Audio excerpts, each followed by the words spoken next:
Dirt roads to rock crawling, two-buck chuck to screaming eagle, moonshine to 50-year-old single malt. We talk about it all here on Wheelin' Wine and Whiskey with your hosts, Jason and Chris. Welcome to Wheeling Wine and Whiskey, episode 114, Chris. 114 here in the home studio. Yeah. How are you doing, Mr. Chris? I'm great. Lorenzo is here. Yeah. He is doing great. Is he? Yeah, he is. He's doing great. Okay. He's doing great. Even though all this rye whiskey is in front of him. It's been a rye whiskey night. Rye whiskey. I've got 5 different rye whiskeys in front of us tonight. One's a dead duck. It is a dead duck. The Michter's is dead. Dead soldier. Should we have a moment of silence? Yes, let's do that. Okay. All right, good. Michter's straight rye. She gone. I didn't have any of that one. Oh, you didn't? No, you. Shit. You were hoarding it. That was barrel number 20C911. Oh boy. She gone. You can have the bottle. You can take the bottle home. It's all right. I recycle all my bottles. I know you collect all yours. I have some collectors that have stories behind them. But anyways, so here we are, episode 114. Yes, sir. Holy smokes. We didn't even think we were going to make it to 100. I know. And now we're on 114. Well, it just keeps happening. You call me every week and say, hey, we can record this week. And I say, hey, sure. Why the hell not? Why not? Let's record. I'm doing nothing else. You got stuff to say. I got stuff to say. Let's just record. And what's been great, like we said, is people have been reaching out to us to recommend interviews or do interviews, with people, and it's fun. It's fun. There's so many people and characters in Ultra4, and I like that you said characters. Yeah, and this name this name came up, and it was one of my secretly like, I got to interview this guy. I got to find out his story, and there was an IG post of this individual drinking some ridiculously rare bourbon at this bar, and I'm like, and then they tagged us. Chris Rea tagged us and goes, "Oh, Wheeling Wine and Whiskey needs to interview you," and the individual said, "Hell yeah!" And I go, so I DM the individual, and I'm like, yeah, we need to make this happen. We need to connect. And boom, here it is. So Jay Callaway. Yes, Jay sir. Callaway of the 4410 car, Ultra4. Ultra4 Racing. Yeah, Ultra4 class. 4400 class, I should say. It was great. So we called him up, and it just rolled, and it's so fun. He is the character of Ultra4 and the bright green car, bright green race suit. That's right. He's very humble and doesn't want to be acknowledged, but we kind of exposed him a little bit, and I think he was okay with that. He has pretty nice hair. Hashtag sarcastic. Anyways, so this is a great interview.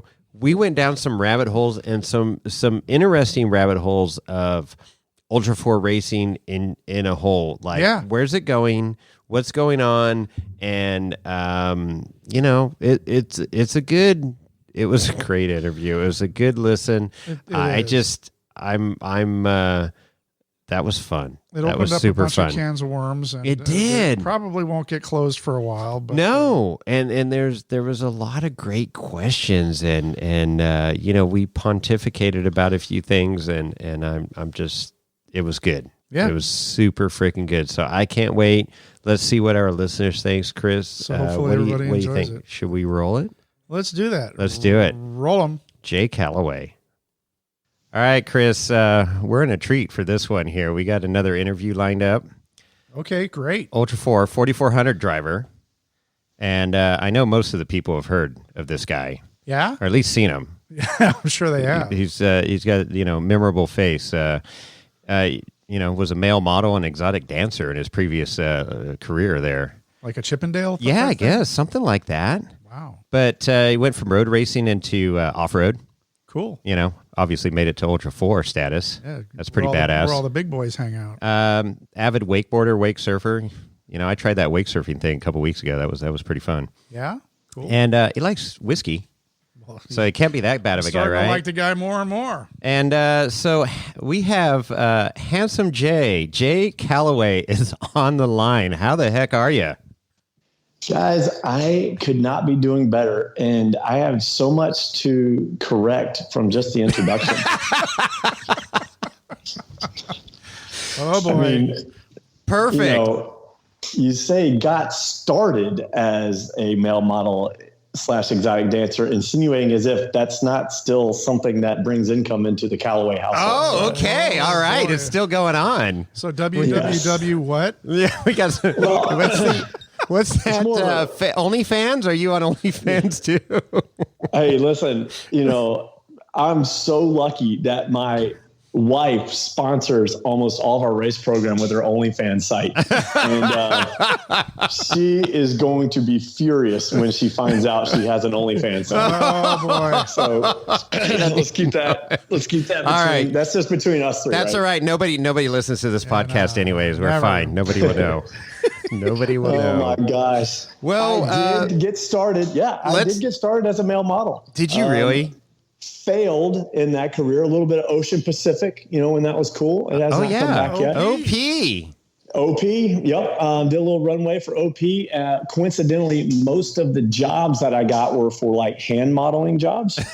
And but I will say this: I'm very proud to say that because of those hand modeling jobs, I was able to pay my way through college.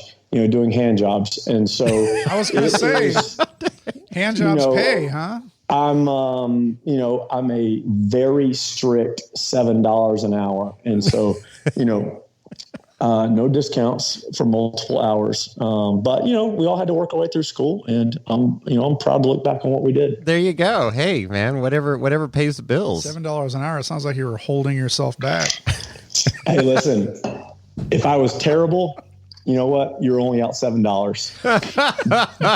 But if I was amazing with my hand modeling job, you would tell all of your friends about the best $7 you ever spent. That's right. Hot That's damn. right. Nice. You're here on Wheeling Wine and Whiskey. Yeah, here we go. All right. This is already going south. I love it. I know. Well, you saw Wheeling Wine and Whiskey. I would like to start off by, let's talk about whiskey. How about that? Okay, let's go whiskey. Yeah, we're 100%. My absolute favorite whiskey is a daiquiri.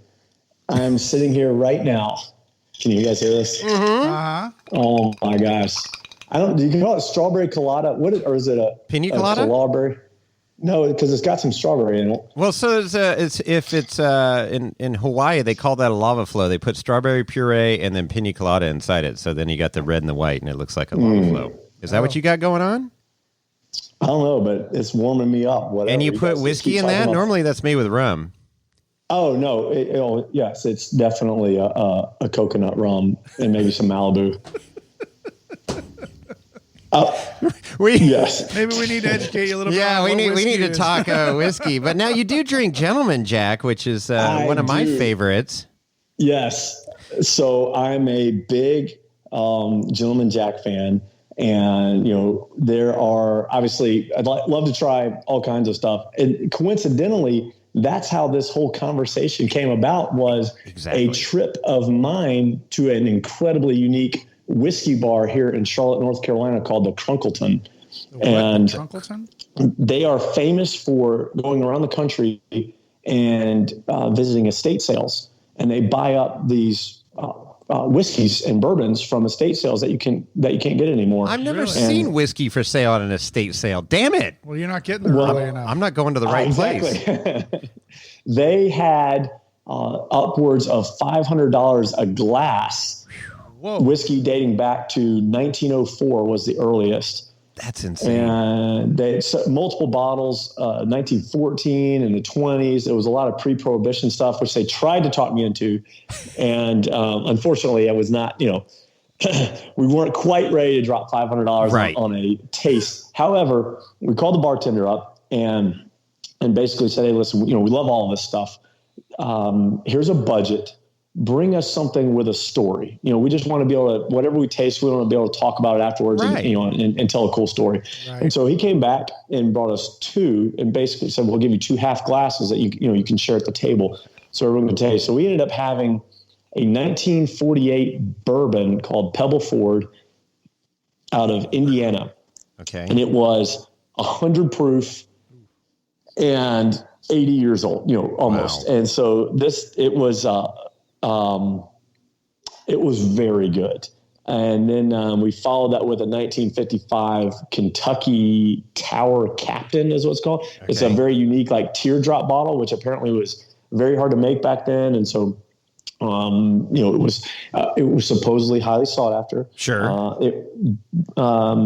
Made in Louisville, Kentucky, 90 proof, and it tastes like grain alcohol. Yeah. Really? But, the stuff's so old, but it was super cool. They, unfortunately, our evening was cut short because I poured a bottle of Coca-Cola into my 2 glasses. Oh, Jesus. And that was not appreciated. No, I'm sure it wasn't. I loved it. I thought it was great, but I'm sorry, sir, but you're going to have to leave now. I'm choking over here. As any whiskey purist would be like, oh no, don't. Hey, listen, I don't know. All I can sit here and say I've had an 80-year-old, that's true. Coke and Jack and Coke. 1940. Yep. Yeah, I've paid $80 for a Jack and Coke before in Europe. Not intentionally. I ordered one in Germany, and I just I was dying for a Jack and Coke, and then I get the bill, and Jack's imported over there. Oh yeah, and it was freaking $80 for a Jack and Coke. Hashtag Jason money. Oh jeez. Man. Oh God, that was terrible. That's a lot of hours of hand modeling. That's a lot of hand jobs. I think I made him spit out his drink. Oh my gosh! I almost spit daiquiri all over my desk.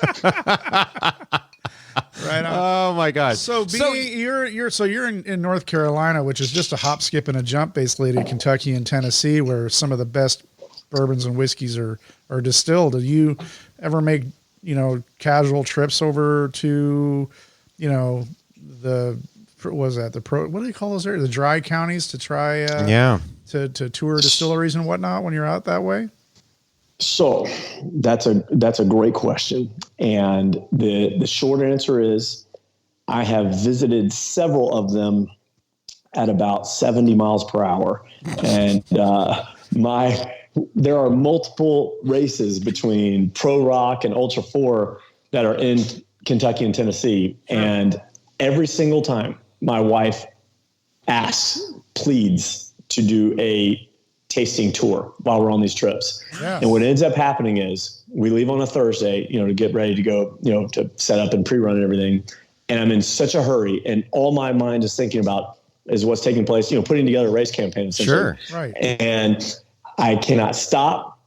I've got the trip down calculated to the minute, and it's kind of what helps me get into my my space, getting ready for the weekend, and then we get there. So we bypass all the distilleries, and we compete in the race, and we're either incredibly happy with the results, and we're trying to speed home and celebrate with our friends and family, or we're incredibly upset about the results, and we're trying to speed home and get drunk with my friends and family. So either way, every single time she's asked just for one extra day, either on the front or the back of the trip. And I've raced in those 2 states probably 10 or 12 times, maybe more than that. And yes, we have yet to do the tour. So, well, you stopped at a winery once, I saw on your IG page. Yes. Okay. So, that was a winery. And that was in North Carolina. Very, very pretty. And actually, we had done very well in that race. So it was a very cool, celebration over a vineyard and looking at the Smoky Mountains. So, nice. we do appreciate the finer things. Well, I was just trying to help you out with the wife there, saying that you did go to a winery at least once there. Well, she forced me to it too. And I can remember rolling my eyes thinking, oh my God, you're killing my time. We were already ahead of schedule, and we stopped and actually had an amazing time, live acoustic music and sipping. I don't know, that was like early in the day too. So It was very cool experience. I should do more of that stuff, for my wife and team. There are other teams out there that, man, it doesn't matter what race you're at. They seem to find a way to have a great time and be, loose and relaxed. Heck yeah. And we try so hard, but I get so, amped up and so wrapped up in my own head that it's so hard to relax until, everything's over. But I'm lucky to have a lot of friends, in the racing community that, help to pull us out and get us to, big wing cook-offs and barbecues and parties at all these events that we go to. Right on. Well, that's cool. Well, yeah. And if you're dumping Coke into whiskey, you don't need to visit those fine distilleries there. It's okay. That's right. Hey, listen, I sneak it in under my shirt so they can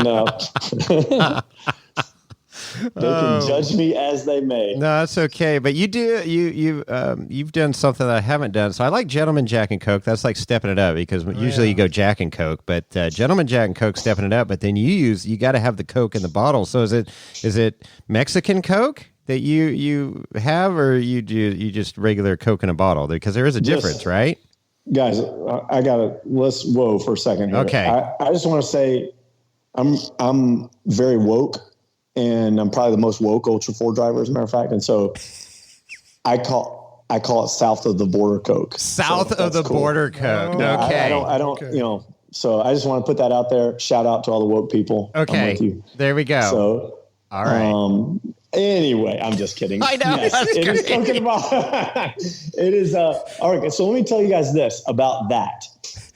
Gentleman Jack and Coke. How did I get to that being one of my favorite go-to drinks? So I do enjoy whiskey, especially, opportunities to sit with guys late at night, after a race, and being able to drink some is some of the best, whiskey that you can have. And it doesn't even matter what brand it is. But, when I'm trying to enjoy it myself, I decided my spoil was going to be something that wasn't quite, just run of the mill. So, we went from like a black label Jack to the Gentleman Jack, and we tried it with single barrel, but single barrel. Oh no! I'd be curious to get you guys' feedback on that. So that stuff's it's a little warm. It's too hot for me. Too hot. So cool experience, but I'm not a big fan of the flavor. So Gentleman Jack, it's got to be one of the smoothest ones out there. Yes, and so kind of like the treat to myself was we only keep Gentleman Jack in the house. And then I only drink it with Coke in a bottle, and we do, one bottle for one glass,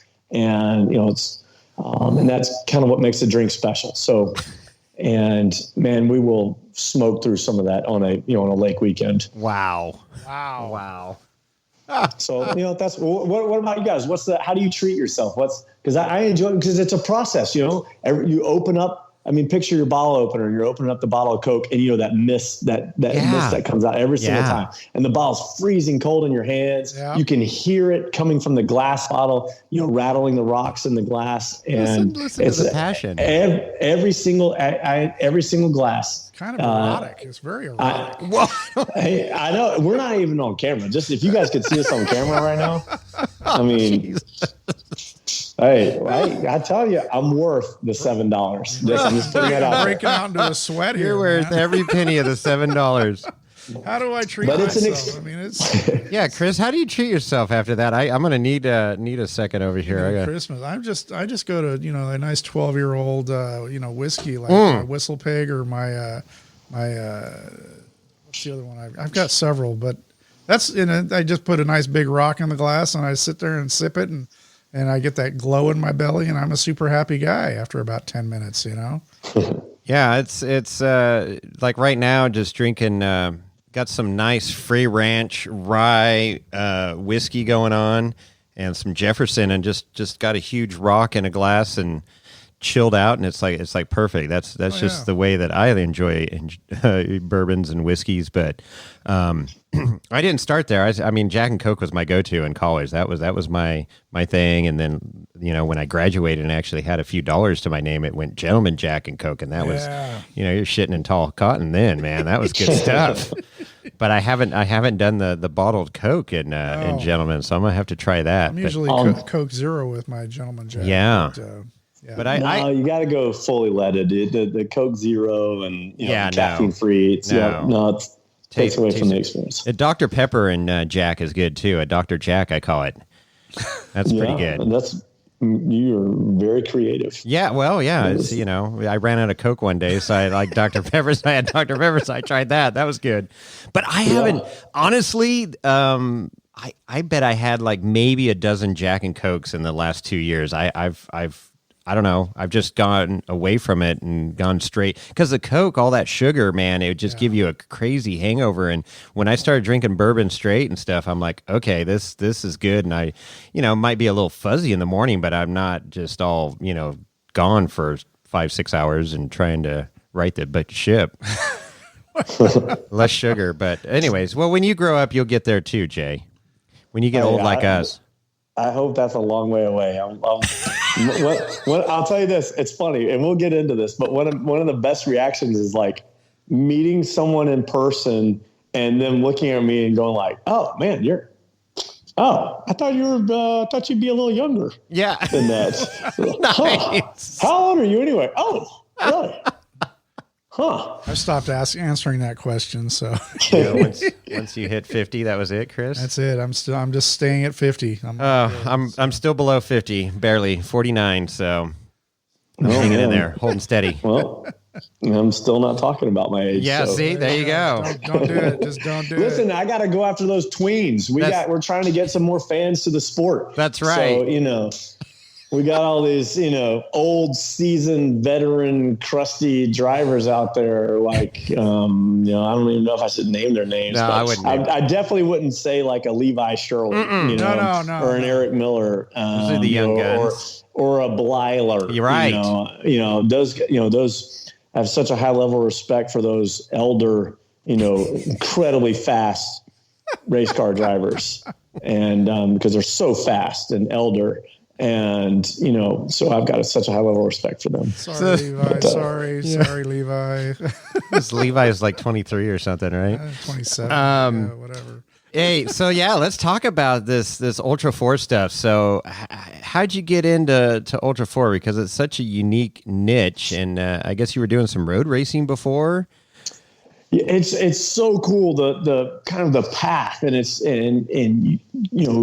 it went from like a dream, this is like what, I tracked and kept up with and had heroes in the sport. And I've got magazines in my office with, the Shannon Campbell on there. And, when we talk about, we can talk about sponsorships stuff too, but that is what, I saw him and it was like, whatever he had, I wanted on my car. And, it was that, and that stuff works. And so, when we talk about how I got into Ultra4, it did start, I road raced quite a bit, lots of autocross stuff, lots of solo racing, and absolutely loved it. Any excuse to get to go fast. Went through some racing schools and in Alabama. Okay. And Alabama. I know. It was, all we had was back roads essentially. So, you basically could do whatever you wanted. Did you minor in banjo? I did not.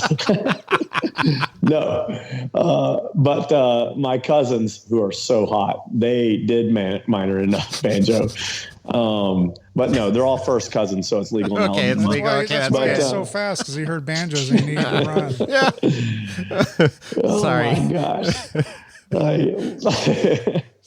Listen, you know what? I'm still jealous of my first cousin. She won 3 kissing contests in a row at her last family reunion. And it's like, I'm telling you right now, it was rigged, because both of her brothers were there. I feel like right out of the gate, it wasn't fair. But no, that definitely sounds rigged to me. Was not due to a lack of effort, that's for sure. You're so much better than the dad jokes on that Snail Trail podcast. Wow. That's good. All right.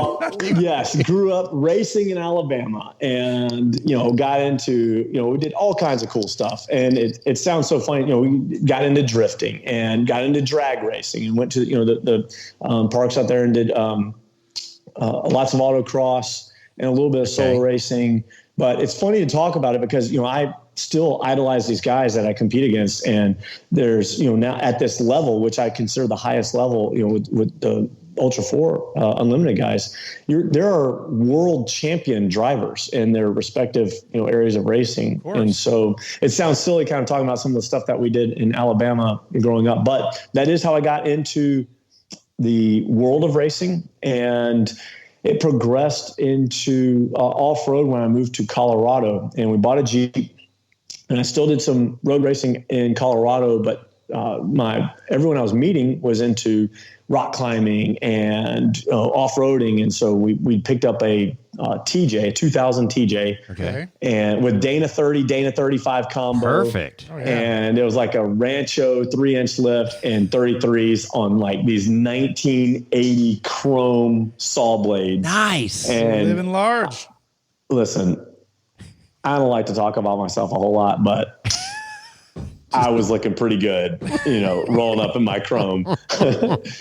Oh my gosh, it looks so bad, thinking back on it. But that's how we got into off-roading, and we would go to a new trail every other weekend. So we were doing 20 plus trails a year, and the more we did, we started getting more and more difficult stuff. Started breaking more and more parts, which leads to upgrades, as you guys know. I know you guys are working on your own projects right now. Always. Oh, yeah. And each break, the deal was if we break something, we always upgrade with something nicer. And after a year or two, all of a sudden we had a pretty capable rig and started doing some legit rock trails. And this was before King of the Hammers came about. Sure.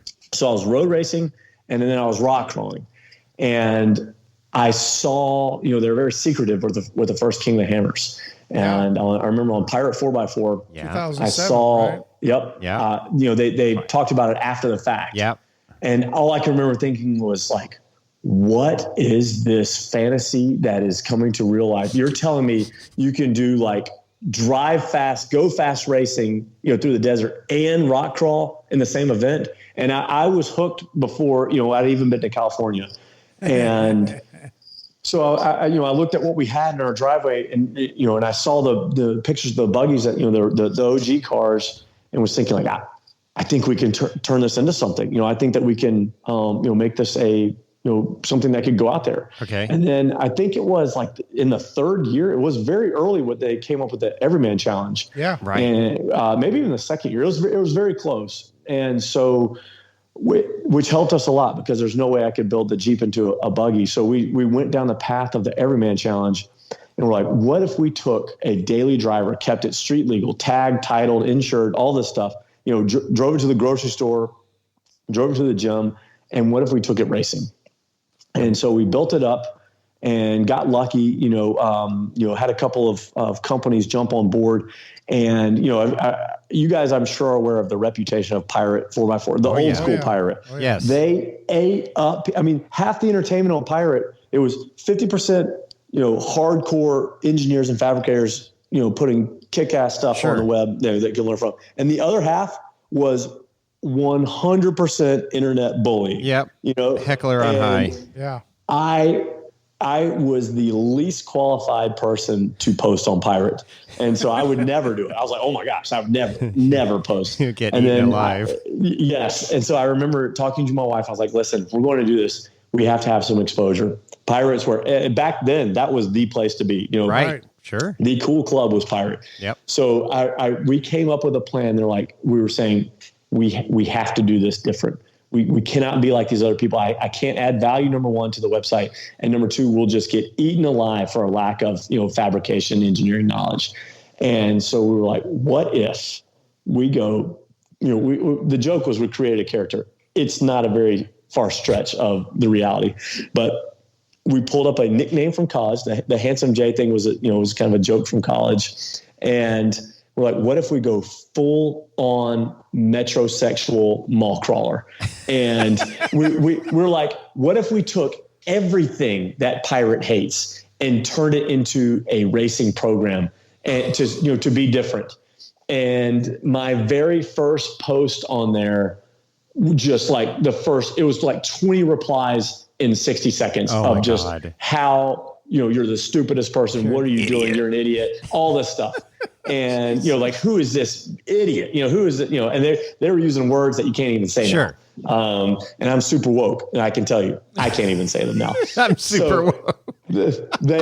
They called me everything. And my wife was like, we can't do this. That's the most, she legitimately thought that, people were going to come after us. Right. And I was saying, she didn't. We got to be patient. Let's ride this thing out. Let's get a couple posts in. It's exactly what you wanted. Yep. It was 100% what we wanted. Because think about this, Conor McGregor fights this weekend, Yeah. Half the people are going to buy that thing to watch him win, and half the people are going to buy it to watch him fail. Right. But it doesn't matter because 100% of the people are going to buy it. Right. And it's the same thing with Floyd Mayweather. Yep. Everyone buys a Floyd Mayweather pay-per-view to see him lose. I bought the Jake Paul fight like an idiot, or the Logan Paul fight. And, so there, I helped pad his $100 million payday, but I wanted to see him lose. And we knew that, it's one of those things. It's like, whether they're talking about you in a good way or talking about you in a bad way, the bottom line is they're what? They're talking about you. That's right. So we went full in metrosexual mall crawler. And after about a day, people, put up 2 or 3 posts of updates of what, parts coming in and all this. And people kind of started to catch on okay, there, maybe there is something here. And that thread got, I think, close to 400,000 clicks on Pirate. And it was awesome. And, as an adult, it gave me a creative outlet because, you see build threads all the time. Yeah. And what is it? It's hey, here's a list of parts. Here's me welding. Here's what's doing. Here's why we did it. And so we created this story, and every single thing on there was relatable to the Jersey Shore, guys, or, the Zoolander guys. And every single post was themed, something like the most metrosexual thing you could think of. I would put on nail polish, and I would hold King triple bypass coilovers in my hands with blue nail polish. But wouldn't say anything about the nail polish, would just pretend like it wasn't even there. Right. And so, you're holding a $2,000 shock, and all people are talking about is, are your nails. What the good old boys are going crazy. Oh my gosh. And so, what's cool is, throughout that time, that was before Facebook and Instagram and everything. And as, social media grew and as we, expanded through multiple platforms, I can't tell you guys, first we're very, very lucky in that we do have a lot of support, and, because we've been different. It gives, people almost, just something different to cheer for. We've joked that, we're kind of the Danica Patrick of Ultra4 and proudly, and so the goal was there's so many incredibly talented drivers and, so many just brilliant fabricators, let's give people a chance to cheer for something different, outside of that. And that's kind of, that's where the Handsome Jay came from, and and it's been awesome. Yeah, it has been, and we'll carry, I've got so much memorabilia, in my office, and it is, like Miles, the announcer, for the Ultra4 event, and Pam now. And, to hear those guys when we get to rewatch some of the events and to hear them, call us that or whatever. It's been so cool. And so really, and that's been, how we progressed. We started with the, circling back. I talked to you about that, we sidetracked with the Pirate build, but that's really how we got our name out there. And what happened was, there's every manufacturer's on that website, or they were at the time. Oh, yeah. And so our thread was at the top of the general section every day. And so we had some companies reach out to us, and then we used that data that we had from their view count, click count, responses, sure. And we packaged that and sold that to, again, potential partners as well. And that helped us build the Jeep into its first iteration for the Everyman Challenge. Wow. And we raced in the second ever Everyman Challenge, and I made it to mile 78 of what was about 107 miles that race. And we broke on Sledgehammer. And so, which now, the cars are so amazing now, with the parts that's been developed since then. Sledgehammer's not that difficult, but we flip off that trail every single time we run. So we run that trail almost every year now. And I tell you, I slow down just for a second and we flip off the rocks that broke our front axle. And I was racing with a Rubicon 44, which I shouldn't have, but we broke. And so this is how addicting this sport is. So that was the second year of the Everyman Challenge. I didn't have enough money to really build the right car the right way at the time to race it again, to get ready for the next year. So we planned, whatever that was, about 20 months out. I quit my job because I had accumulated like 8 weeks of vacation. Oh my God. And I knew if I quit, they had to pay me that as like a salary. So it was like getting like a 2-month salary as a bonus just by quitting and taking another job. And I love my job. I had a great job, but so I quit. I took the 2 months worth of vacation, as a bonus and put it right into the Jeep. And, most of that went into a Spider 9 front axle. Axles. And yeah. Yep. And so we upgraded the axle, upgraded the coilovers.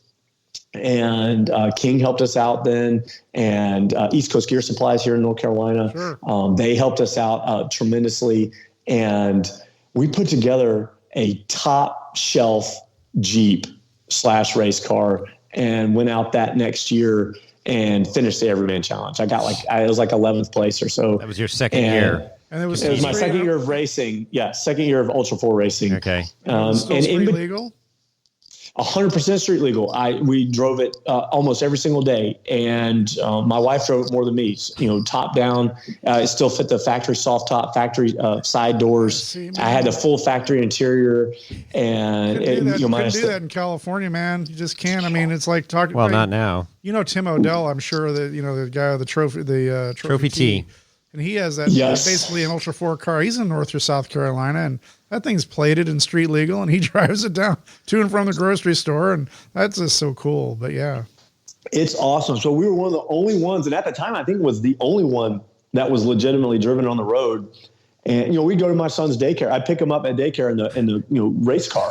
That's and great. It was awesome. Now, to be fair, I have everyone has a guy. I have a guy, and he works at an inspection station. And so, my inspection was $24 plus, $50 essentially. And, we continued to pass inspections year after year, because we put a Corvette motor in it. But what's funny is between the motor and the the Highline and no fenders and the bead locks, of all the things on that car, I had to pay him $50 to pass inspection for my tinted windows. Oh, jeez. Everything else was fine, in North Carolina, but it was the tinted windows that got us. But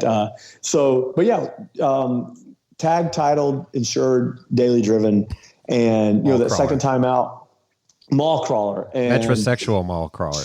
Yes, and it was awesome. We legitimately took it to the mall. We took it to the Sonic car shows, and it competed in car shows here in the Carolinas, and it took a lot of pride in keeping it clean. But the finish, and I've raced several cars, and I've raced several very well designed and put together cars, and the Jeep is still the only thing that I've gotten to the finish line at any form of a King of the Hammers race. Wow. Yep. And so that's not my most proud fact. I'm proud that the Jeep got me there.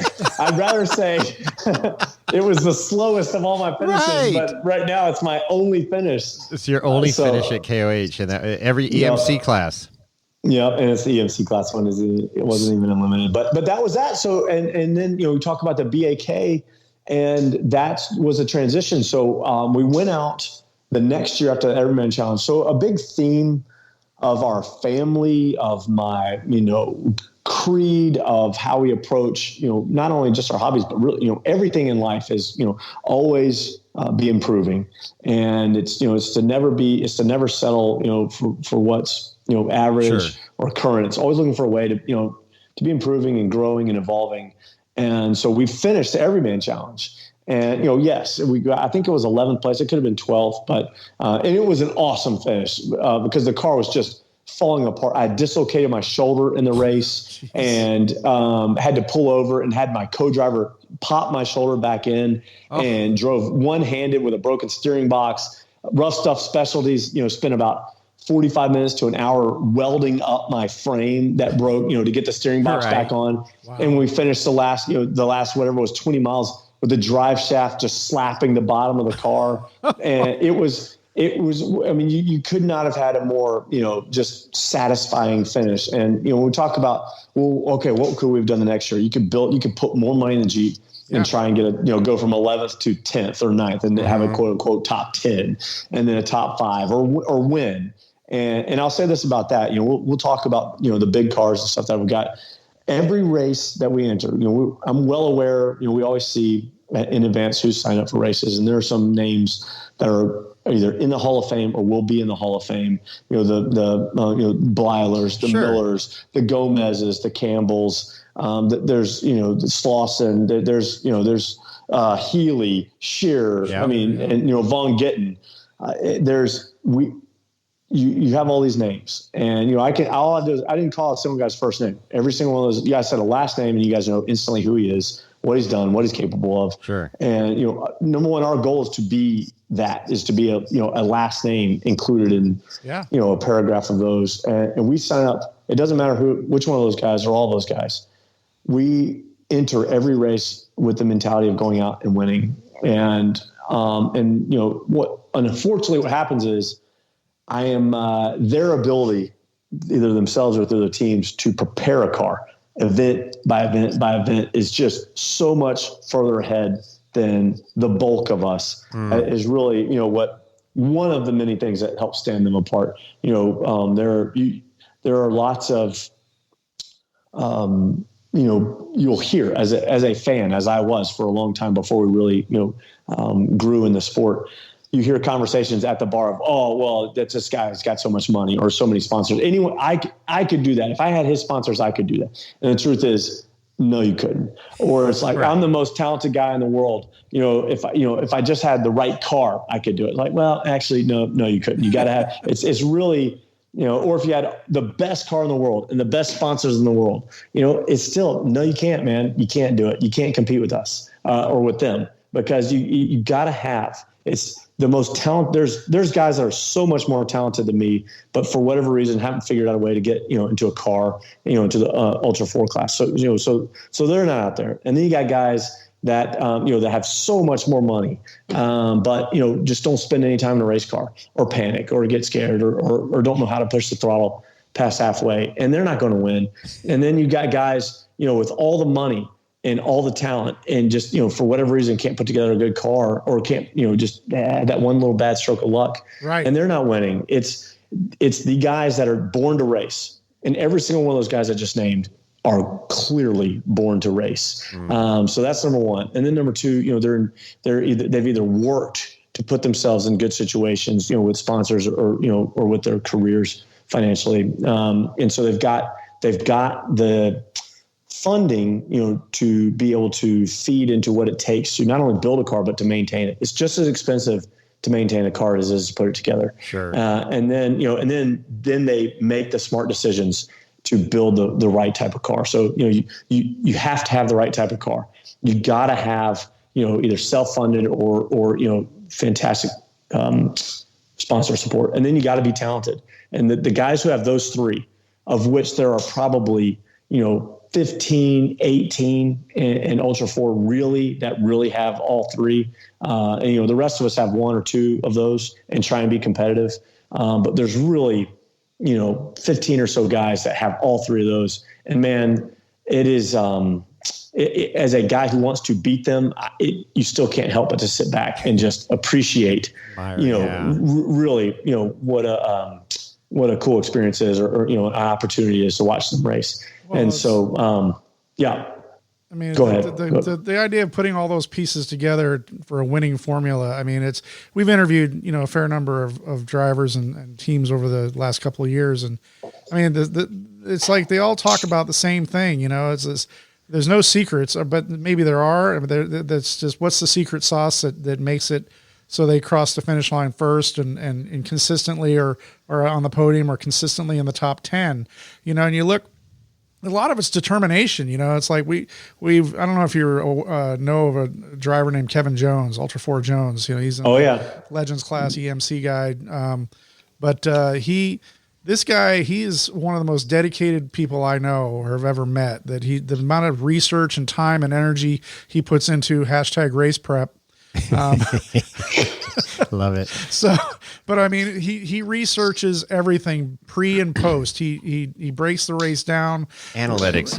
Analytics. He looks at all those numbers and he tries to figure out what the winning formula is. Now, you know, he's a hardcore competitor. I mean, he wants to win. Every time he straps into the car, his goal is to win, just like every one of you guys. I mean, so what is I don't know that there's any, like you're trying to get to. I don't think there's just this one formula that's going to put you across the finish line consistently. Cause you said that one factor, luck. You just don't know. Luck is the biggest thing. You know what though? How about this? Respectfully, I would like to disagree. Okay. I just feel like with this amount of time that I've spent rolling a car over back onto its four wheels or putting out a fire or just flat broke on the top of a mountain. And I am just not a believer in luck, in good or bad in either way. I think that these guys, when hard work meets opportunity, they find themselves successful. You create your own luck. Yeah. I think that, because everyone uses, it's just an unlucky day, man. Like, well, was it? Or, could you have spent 5 more hours, going through the bolts that let loose and knocked you out? And, I have watching these guys, you mentioned Kevin. First of all, I just like to say that I'm a huge fan of what he does, how he races, and then how he, puts his information out on social media. I think he does a fantastic job. Yeah. So I'm a big fan of his. I'd like to also mention the Lovell brothers. Yes. And oh my gosh, when you talk about analytics, there's a phrase called, you either win or learn.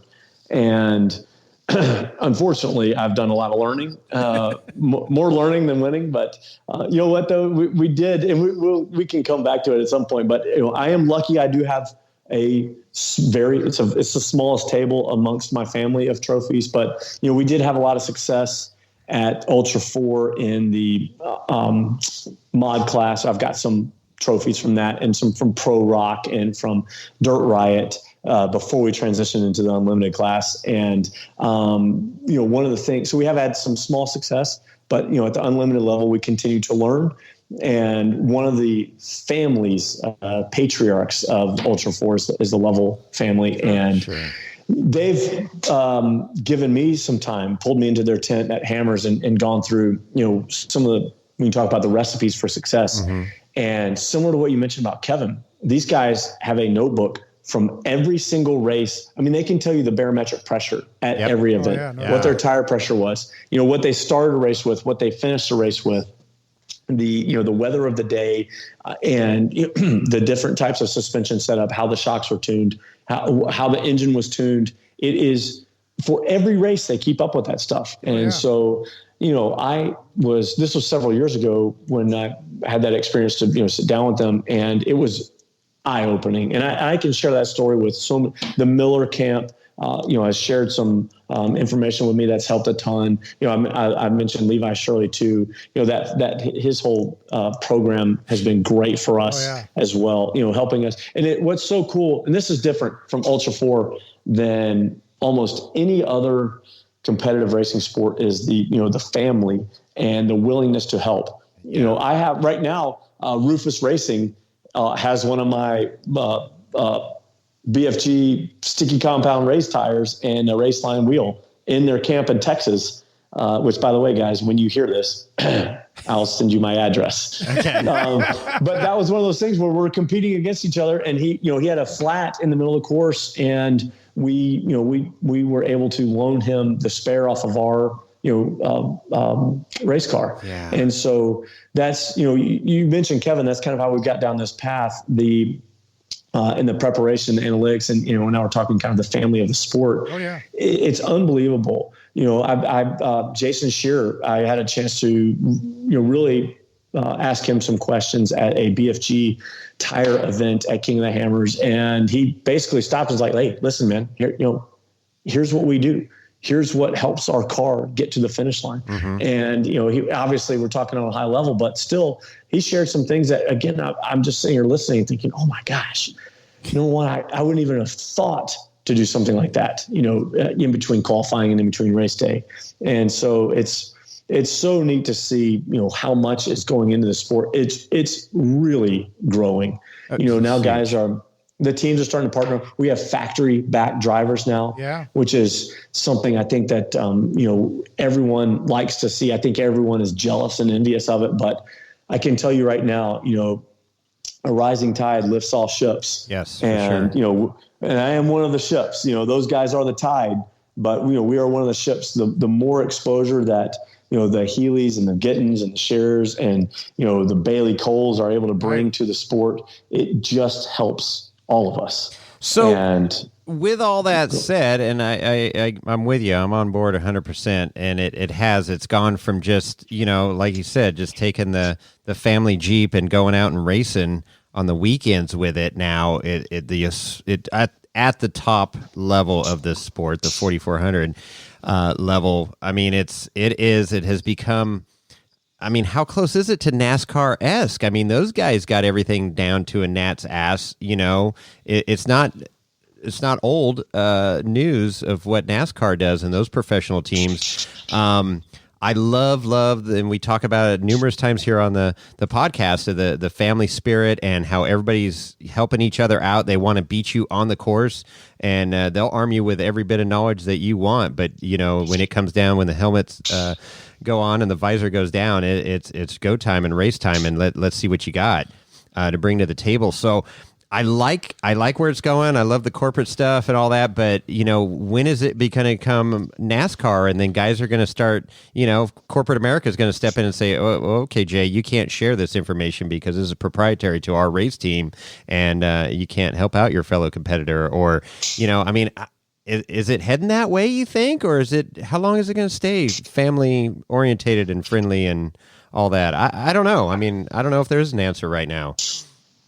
I think that is an awesome question. And there's so many ways that could go, one answer could be, where do I want it to go? Right. And then the other answer is, where do I actually think it's going to go? And then there's something in the middle. You asked, is it headed towards the direction of NASCAR? If I had to speak for Dave Cole, which, by the way, that's basically what put us on the map, was me speaking for Dave Cole amongst many other drivers. The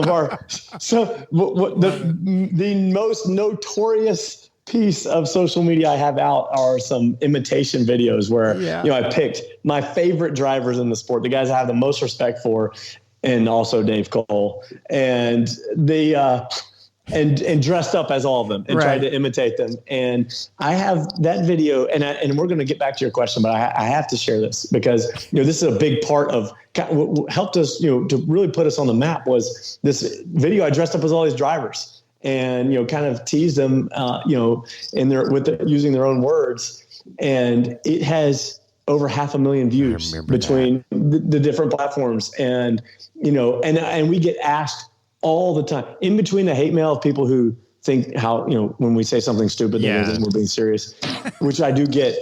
I get almost as much hate mail as I do get, fan thumbs mail. ups. Yes. But the dressing up as the drivers, and I'll say this, we've talked about a couple other, drivers on here. One of them is on the video.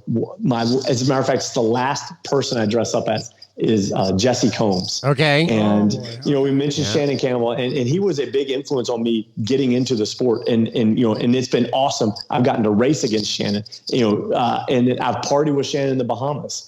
It's been, you're literally partying with your heroes. Right. Another influence on me, Jesse Combs, it was, and we can talk about Terry Madden in a bit too, but I just want to say what an impact I was one of the many lucky people that she, was able to have an impact on. And, it's so cool. And I hope drivers realize this is when when you're racing, especially Ultra4, and then, drill down even to a 4,400 class, you're a professional, and, you whether it's, 100 followers or 100,000, you're making an impact, and people are following you and are interested. Mm-hmm. And I had the chance of competing with her and against her in several events. And to get to watch how she interacted with fans was amazing. I mean,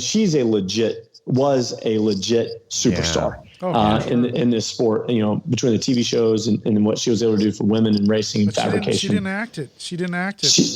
It could not have been more down to earth. No. And I'll tell you this, I got to be with some autograph signings with her.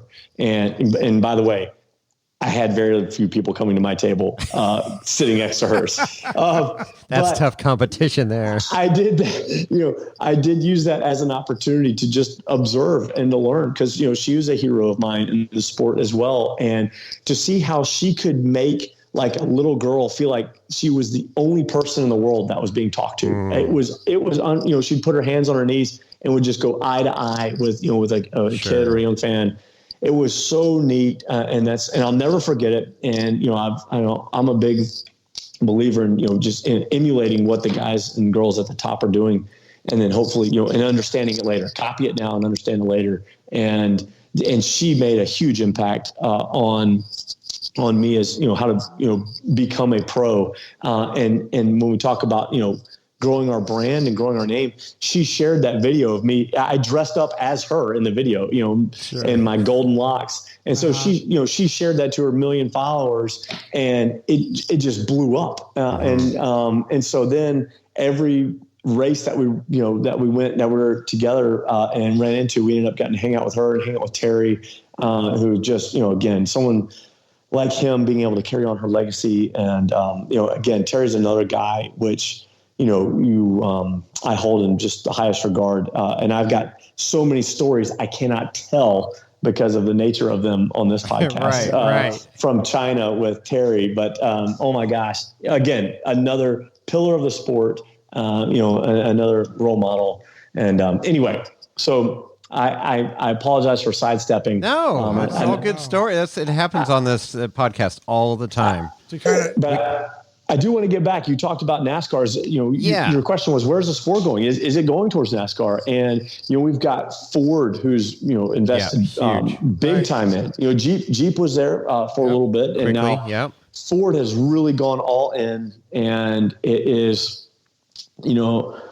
I still think they didn't pick the best looking drivers, to be in their commercials, but that's, you know what? I don't even want to get into that right now. No, we can't even, because that is the key to, we talked about that. There's incredibly good looks, fast driving talent, and preparation. And you can only have two of those. So, and you can be an incredibly fast driver, incredibly good looking, and the ability to prep a car.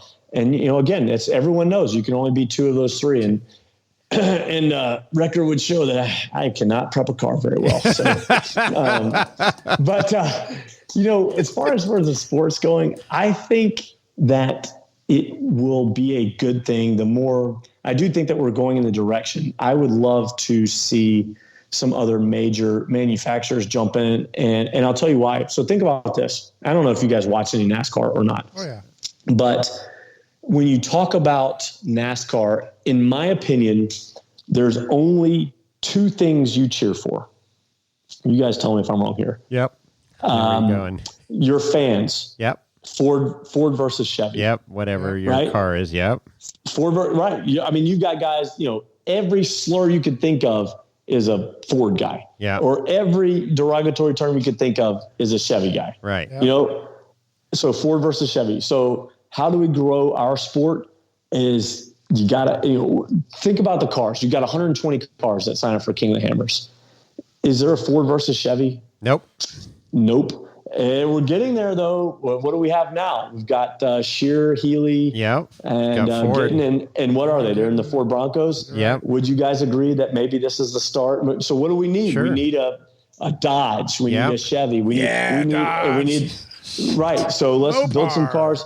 Listen, let's build some cars that look like the T-Rex. The new Ram. Let's wrap some guys and throw some Hellcat motors. Yeah. As far as because right now they're doing the factory. I think they're doing, some pretty solid like Coyote motors and the Bronco cars. I'm not quite positive what they have, but I know they're Ford-based motors.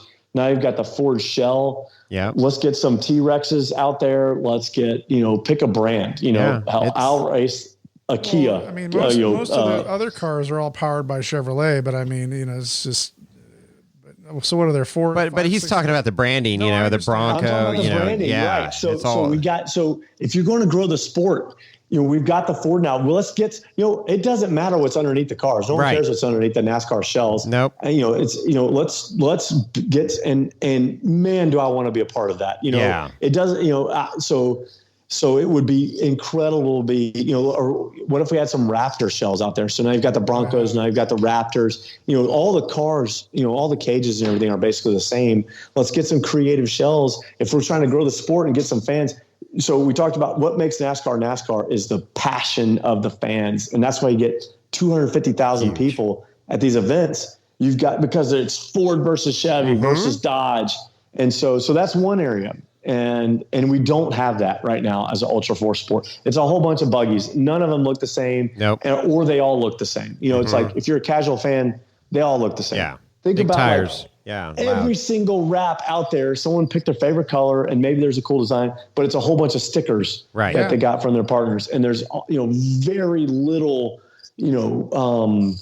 uniqueness to the design, whereas functional form, right? I mean, the car needs to. But that's right. But if the sport is going to grow, you gotta take it to you gotta create a reason for the casual fan to be interested. And so if you can get some hate, the brand versus brand, that brings it goes back to the whole thing we're talking about. The Floyd Mayweather. Sure, Floyd Mayweather has many. There are more people that hate him that want to watch him as they do, as he does love him.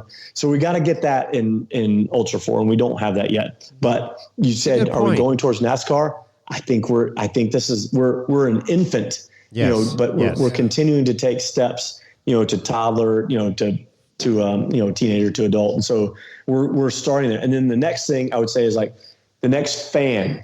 There are people who will, shave their back hair into their favorite driver's number. Right. Dale Jr. I've got number 8 shaved into my back. Stewart, Gordon. This. Pick your favorite NASCAR driver. And so, I would say from a fan perspective, we do have some of those guys, some of those, any person that you refer to by their full name. No one ever says, "Hey, do you see what Eric did?" It's Eric Miller. Yeah. So that's you got to get drivers through sponsorship, through promotion. Ultra4's got to promote these guys and put them on a pedestal. And you got to get people. You got to give names, and the names become bigger than the person. And that was kind of part of the thing. The Handsome Jay thing. We joked that came from a nickname in college due to the failed modeling career. We carried that over, and our idea was.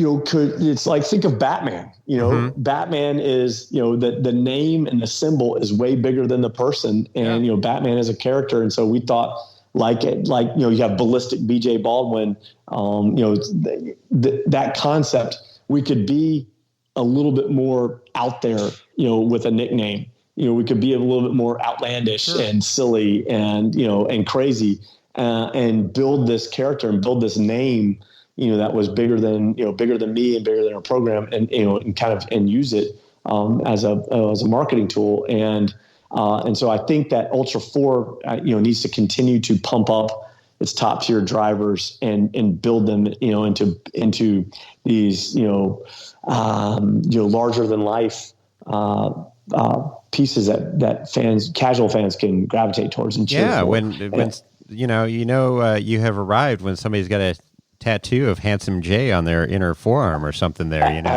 know what? I've signed a lot of chests and a lot of foreheads, but have not had someone tattoo it yet. But We're working on it. But so, but you bring up some great points. I mean, it is, and will it get there? Who knows? Obviously, Dave's been pushing hard, and with the help of bringing some other people on board to Ultra4, and do you know, we're trying to dispel or confirm this rumor that the Gomez brothers are 51% owners of Ultra4 now. Do you know anything about that?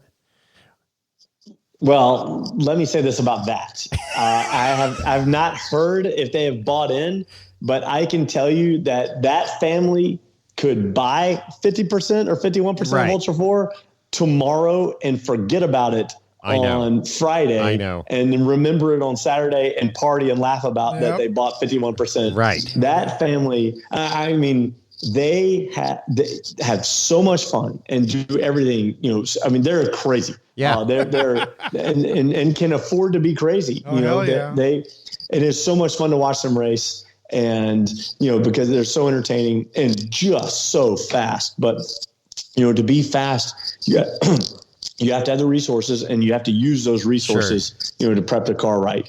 And they do it. That's when we talk about that trifecta that it takes to be successful. The funding is there, the talent is there, and then the properly prepped car is there. And so, and then guess what? Who do you see on the podium? I mean, it's go back and look at race results for 2020. Mm-hmm. And so if you have 3 West Coast races, there's 9 podiums, 3 East Coast races, there's 9 podiums, and King of the Hammers and Nationals.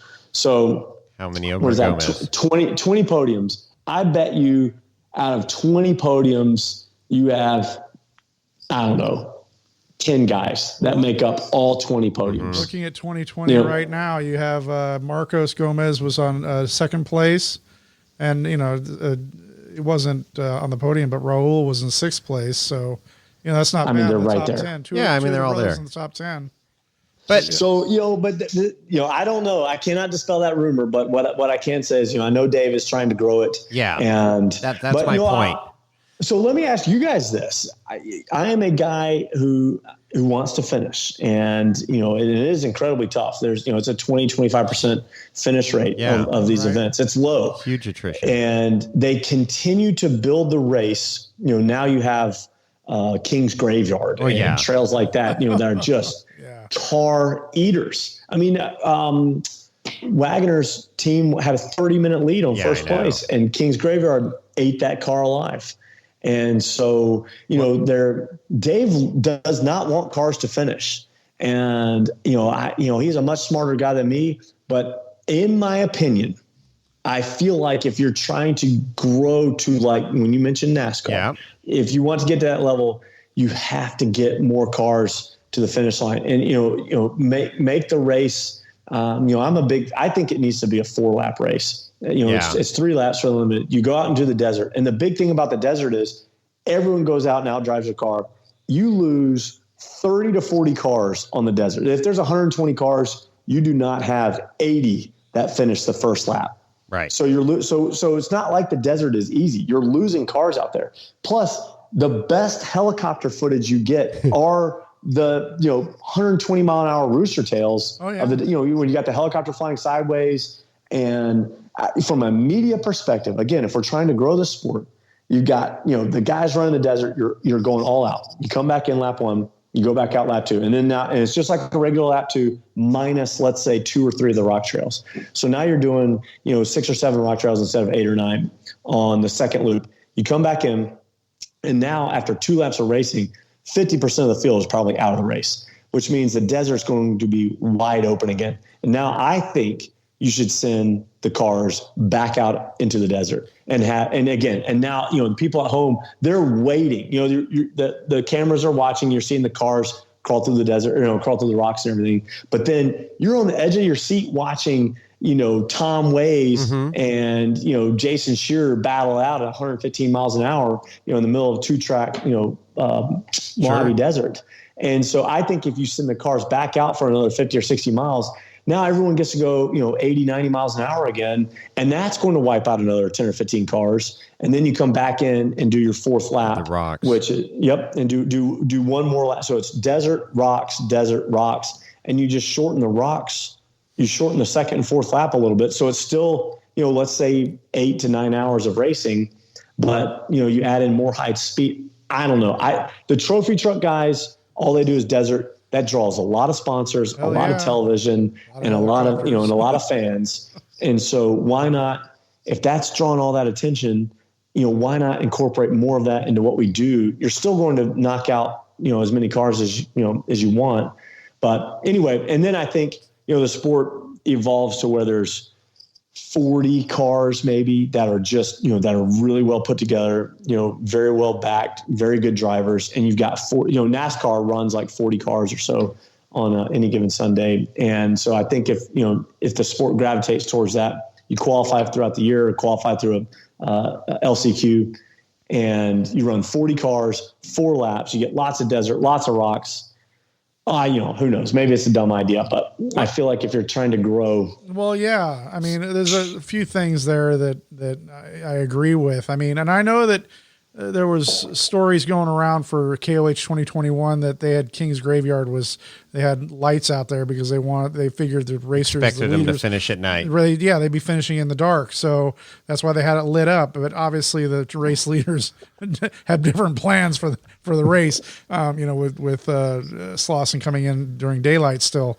But I mean, yeah, it's interesting to hear, and I've heard about some people saying, let's limit the field for the 4400s at the KOH too, because 120 cars, that's a pretty crowded field, especially with a lot of them, as you said, that aren't really fully prepped and really have no business being out. Some of them, not all of them. I mean, a small percentage of those cars probably have no business being in the 4400 class, or the drivers anyway. It is tough because, I want to be, if they limit it to 40, I want to be one of those 40. And, and we work very hard, to, put together a campaign that is deserving of that. And we always I qualify every year out of, the 100, 115 guys. We're in the middle every year. I think this year was my best. I was like 47th. But, that's where we excel, is being able to get out into the desert, get into the rocks, and get into a rhythm.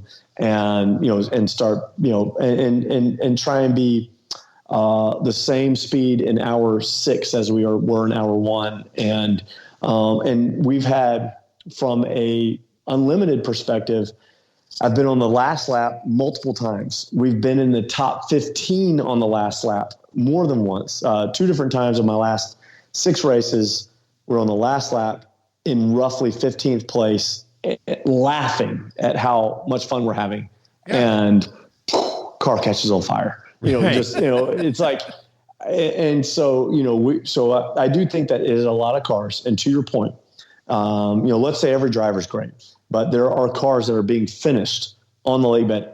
My first year, I am guilty of that, of putting together the car on the lake bed, and it didn't finish, and it shouldn't have. There are very few teams that are competitive, that are finishing their car on the lake bed. When we talk about, the teams and the preparation, Gerald with Savvy Off-Road, they, I was talking to him one year, and they had run 1,000 miles of predicted Hammers trails leading up to the Everyman Challenge, 9 to the main event. And they went out and won.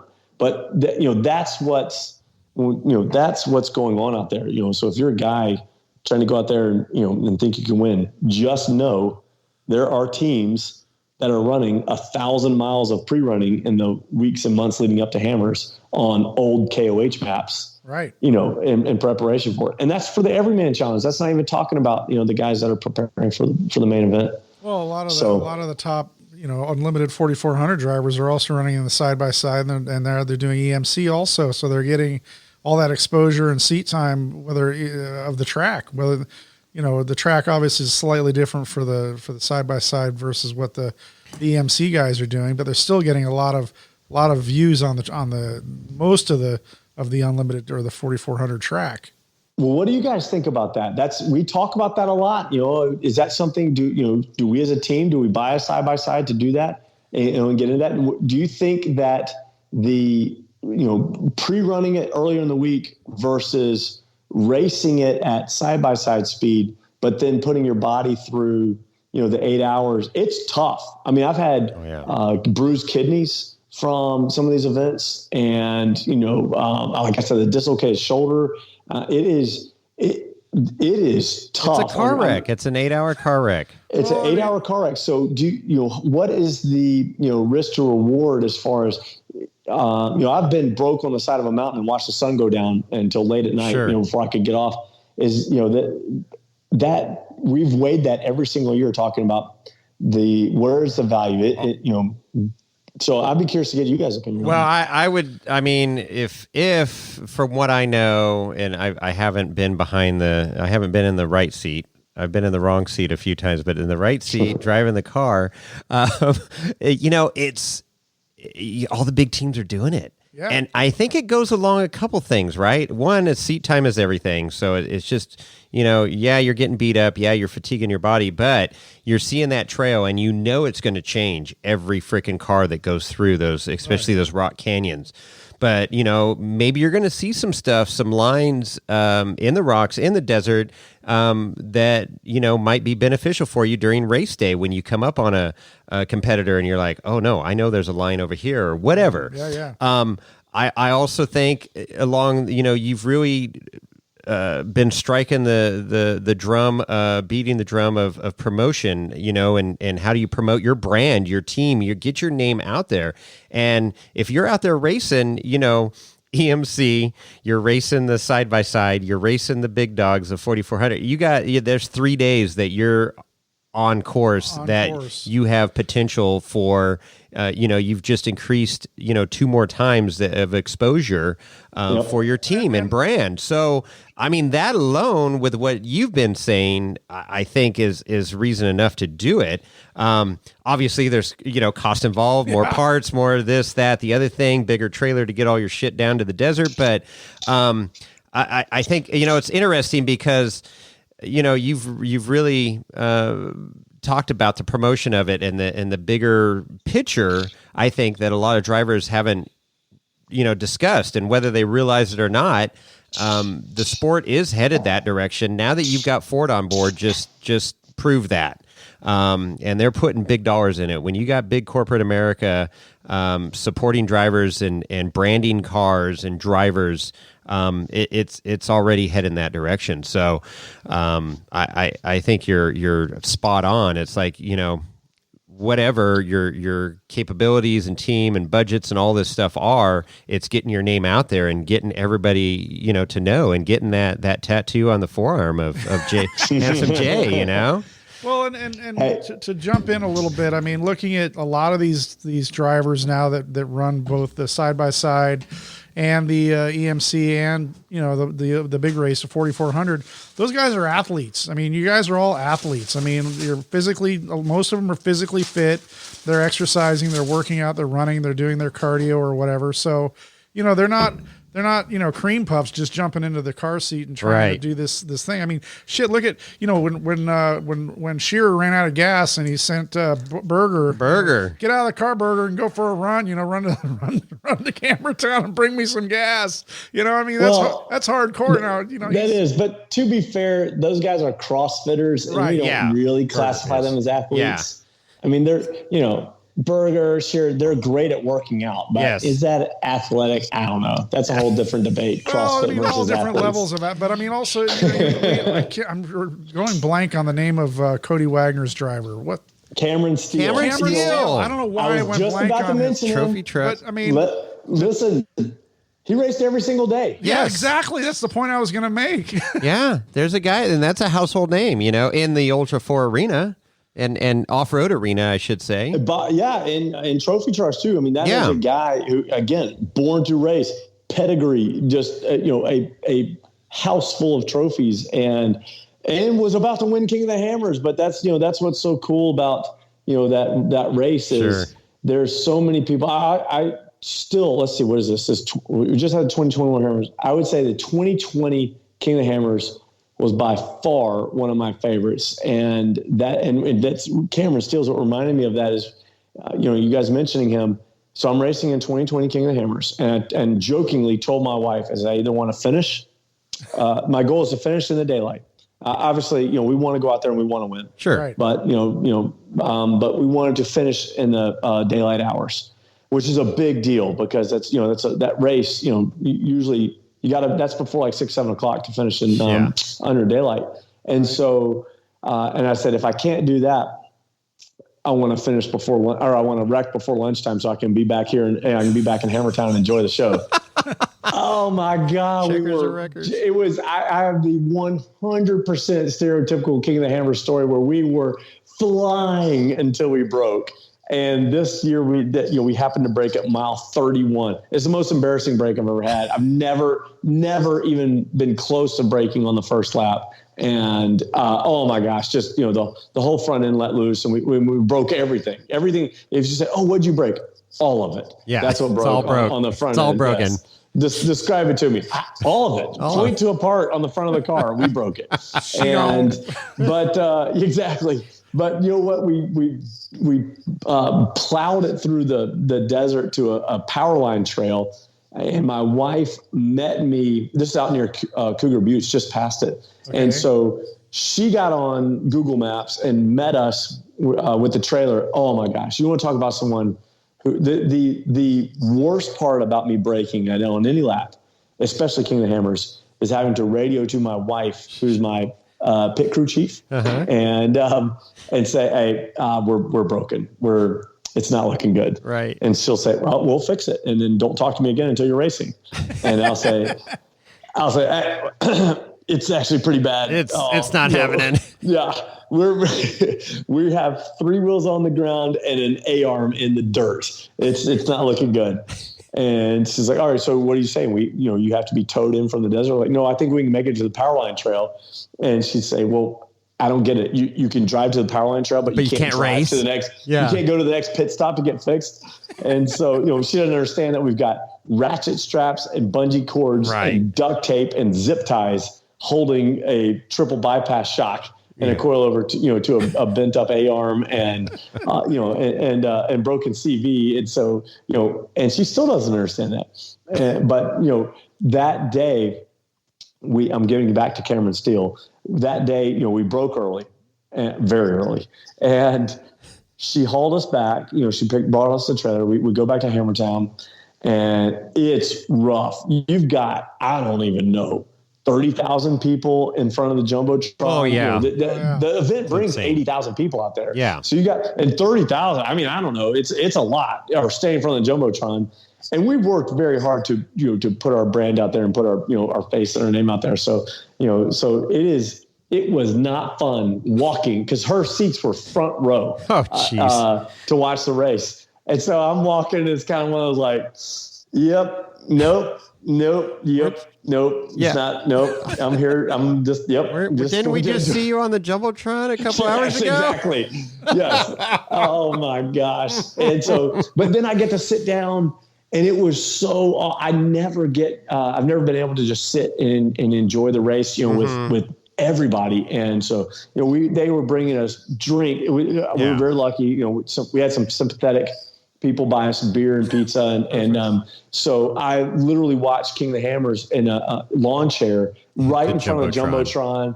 I got to hang out with, the announcers and everything for a little bit and got to watch what I think was the best race of all the King of the Hammers. I think there was like 7 lead changes on the last lap. And at one point, Bailey Campbell was out in front, and I've never heard the fans cheer louder than when. And we were everybody was rooting for her, right? Everyone was. And, it's so cool because I raced with her when she first got started into Ultra4 and, got to compete against, they built, it's called like the 24 pack, I think it was like a Jeep looking Ultra4 car. Yeah. And so I raced against her in one of her first races. And so to watch her go from that to being, one of the best drivers out there has been a very cool, progression to see. But that race, I will never forget it. Cameron Steele was out front and broke. And Bailey is out front and broke. And it just seemed like every single driver. And then the best part is one of the Gomez brothers started dead last. Yep. And everyone's watching like, oh my gosh, this guy, if you do the math on corrected time, he's got a chance to win this thing. But, there's no way he can't catch Blyler. Blyler's way out front and smooth sailing. And it's funny, Blyler's coming up on, what's the big back door shelf? Yes, it's coming down back door, which by the way, coming down back door is like, it's probably the easiest obstacle in the whole race. Right. It looks scary. You literally let off the brakes and tap the throttle a little bit when you get to the bottom. Just right to the ship. Yep. You can do it with your eyes closed. And he rolls. He's in the lead by like 10 minutes.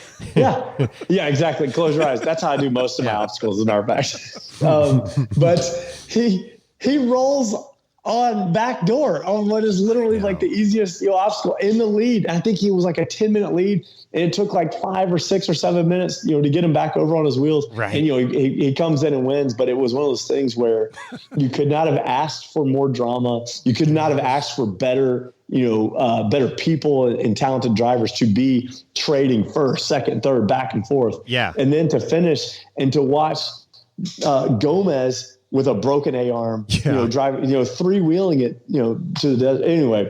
It was action-packed. And, again, I mean, here you've got some big money teams, and it's just, ship break. I mean, that route, it's, the toughest one-day off-road race. And I think getting back to one of our earlier conversations, with Dave, and, he was touting and in the media tents and stuff, we were listening, and, he's like, okay, yeah, like Chris mentioned, hey, we're going to, we're expecting the leaders to finish in the dark this year. This is going to be the hardest year ever, and then here, here comes all these drivers in daylight, like, okay, yeah, we're coming into Hammertown. It's like, so I don't know.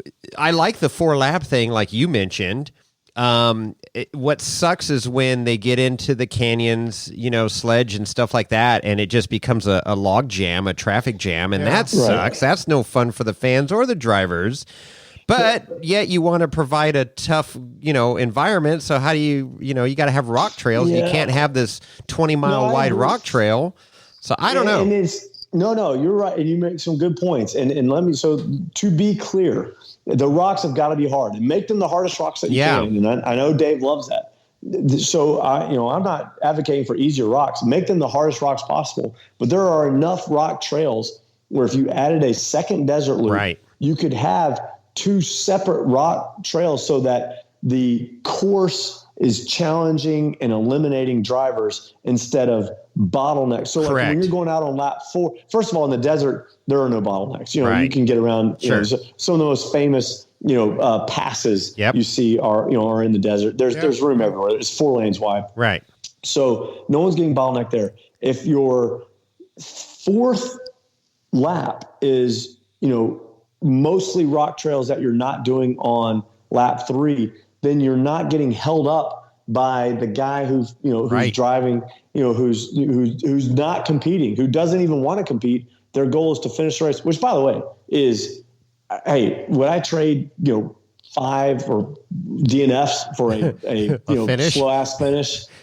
Maybe. But I'll just tell you, and first of all, yes, and there's so many guys who have finished that I have not. That again, I'm completely envious of. Right. But it's never made sense to me to not drive, to be towards the front when the flag drops. And my dad will tell he was a fighter pilot, and he's the biggest to finish first too much finish, and so it's like you just take it slow and just be let the course come to you, and every single saying, wise tale, analogy, he said it, and it just, again, but when the flag drops, it just has never made sense not to drive as fast as I could, and unfortunately you got to be able to prepare a car to be able to maintain that. But again, when you talk about the race course, I can't stand the idea, and my co-driver, Josh Kukelka, has been with me for many years,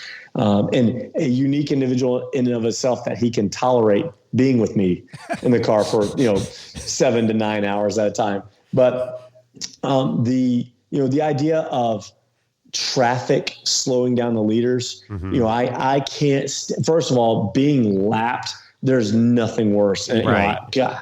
Man, if you're trying to win, as soon as you're lap, you kind of just like throw your hands like, what am I doing? Like, what good grief, So I hate the idea of lap traffic. And, you mentioned NASCAR, there's lap traffic, in NASCAR for sure. Right. But in King of the Hammers, in Ultra 4, there are so many opportunities for just brilliantly fast guys to go be brilliantly fast. And that's what people want to tune in and watch.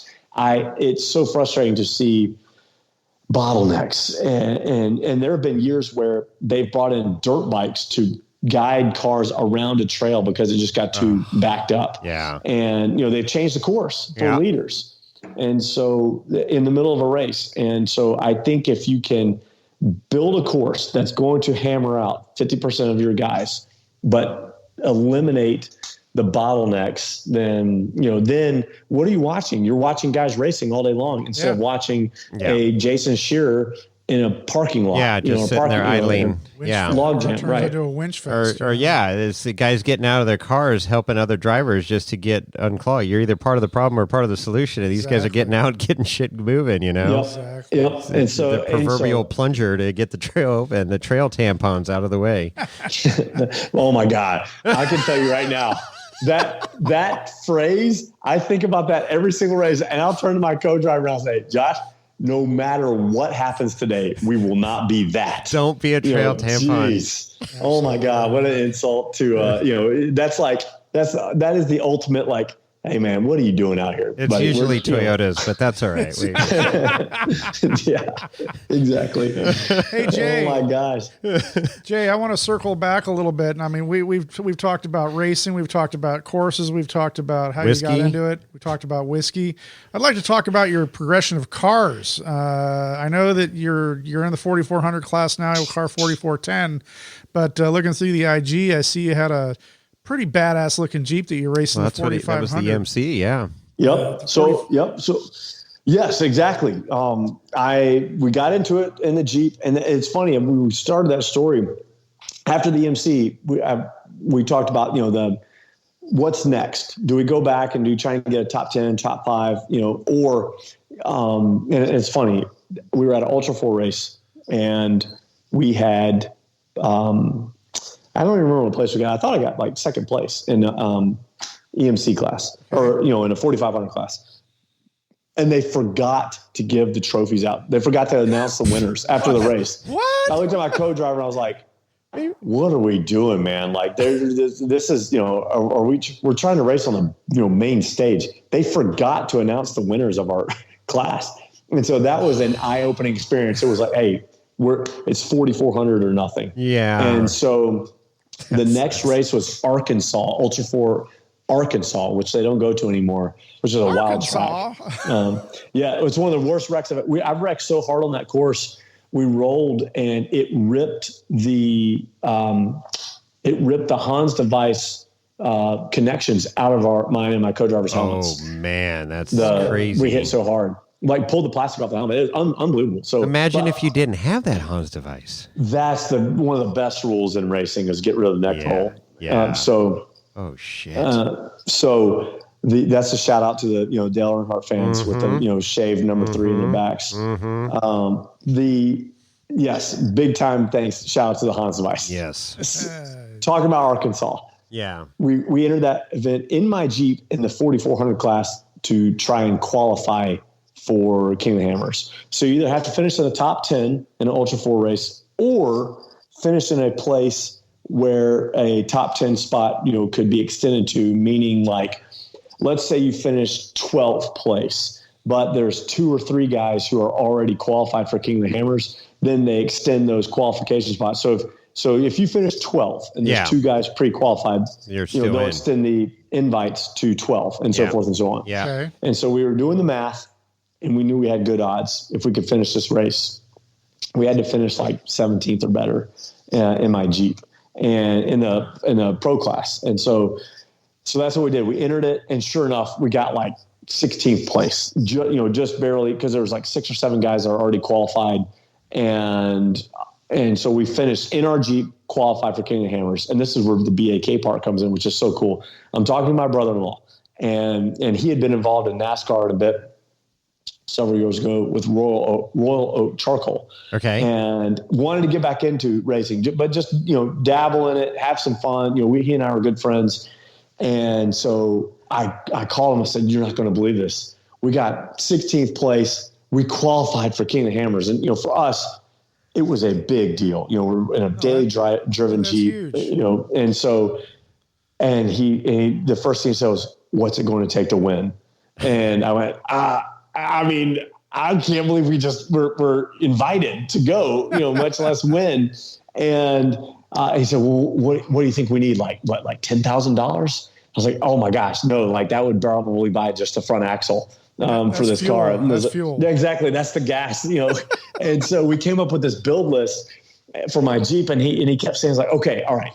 So if we go in together and you do this, you can win in that Jeep." And I'm like, "No, I think maybe we could get the Jeep to the finish line if we do all that after 12 hours of racing, maybe." And he kept saying, "Jay, this is the biggest stage.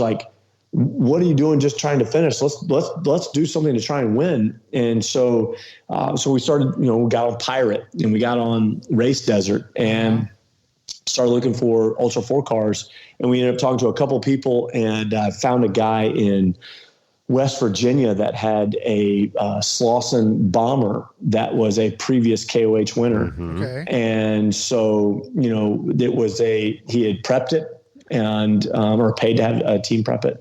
And so, and he gave us a really good deal and we picked it up and it was plug and play, ready to race. And it was awesome.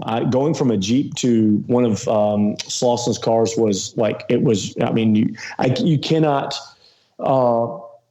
you can't quantify the difference. Yeah. It's immeasurable. Yes. I laughed. I would say I could put my wife in this car and she could go drive every Hammers trail. And the way it crawled and climbed, it's hard for me. They're so light and the turning, the turning ability is 10 times what I have in my IFS car now. It made Hammers easy. I mean, we joked about it. I get it because I like four-wheeling my CJ5 that's really set up over the years, and then I got an old KOH car, a buggy. It's not rear steer or anything, and it's nothing compared to a Bomber car. But I joke around, because everybody goes, "What's the difference?" And I said, "Well, Ray Charles could drive this buggy. It's point and shoot. It's just you go get it." So I get it. You get into a very capable rig, and it's fun. And I sabotaged my chance for a great finish in that car. We built this was the thing. This was again, he builds some of the best cars out. That's why you see so many of them out there. Yeah. Is they're so capable. So we took his design and I added a Jay Callaway tool rack to the back to carry our spare tools, which I bought this, keep weight down because it's like a 3,900 pound car.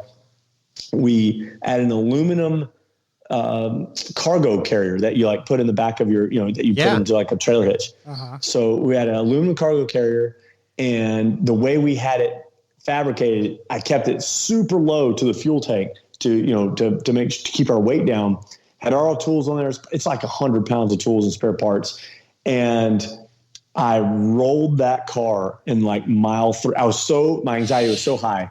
I was making my first pass in mile 3 of, King of the Ham, my first time in the Unlimited class. I'm making my first pass and we hit a G out and roll the car. And the cool thing was it made the NBC Sports, television highlights. They use our in-cam photos. Yeah. But the bad part was we're in mile 3 and we rolled the car. And so what happened was in the roll, it weakened the mounts for our tool rack.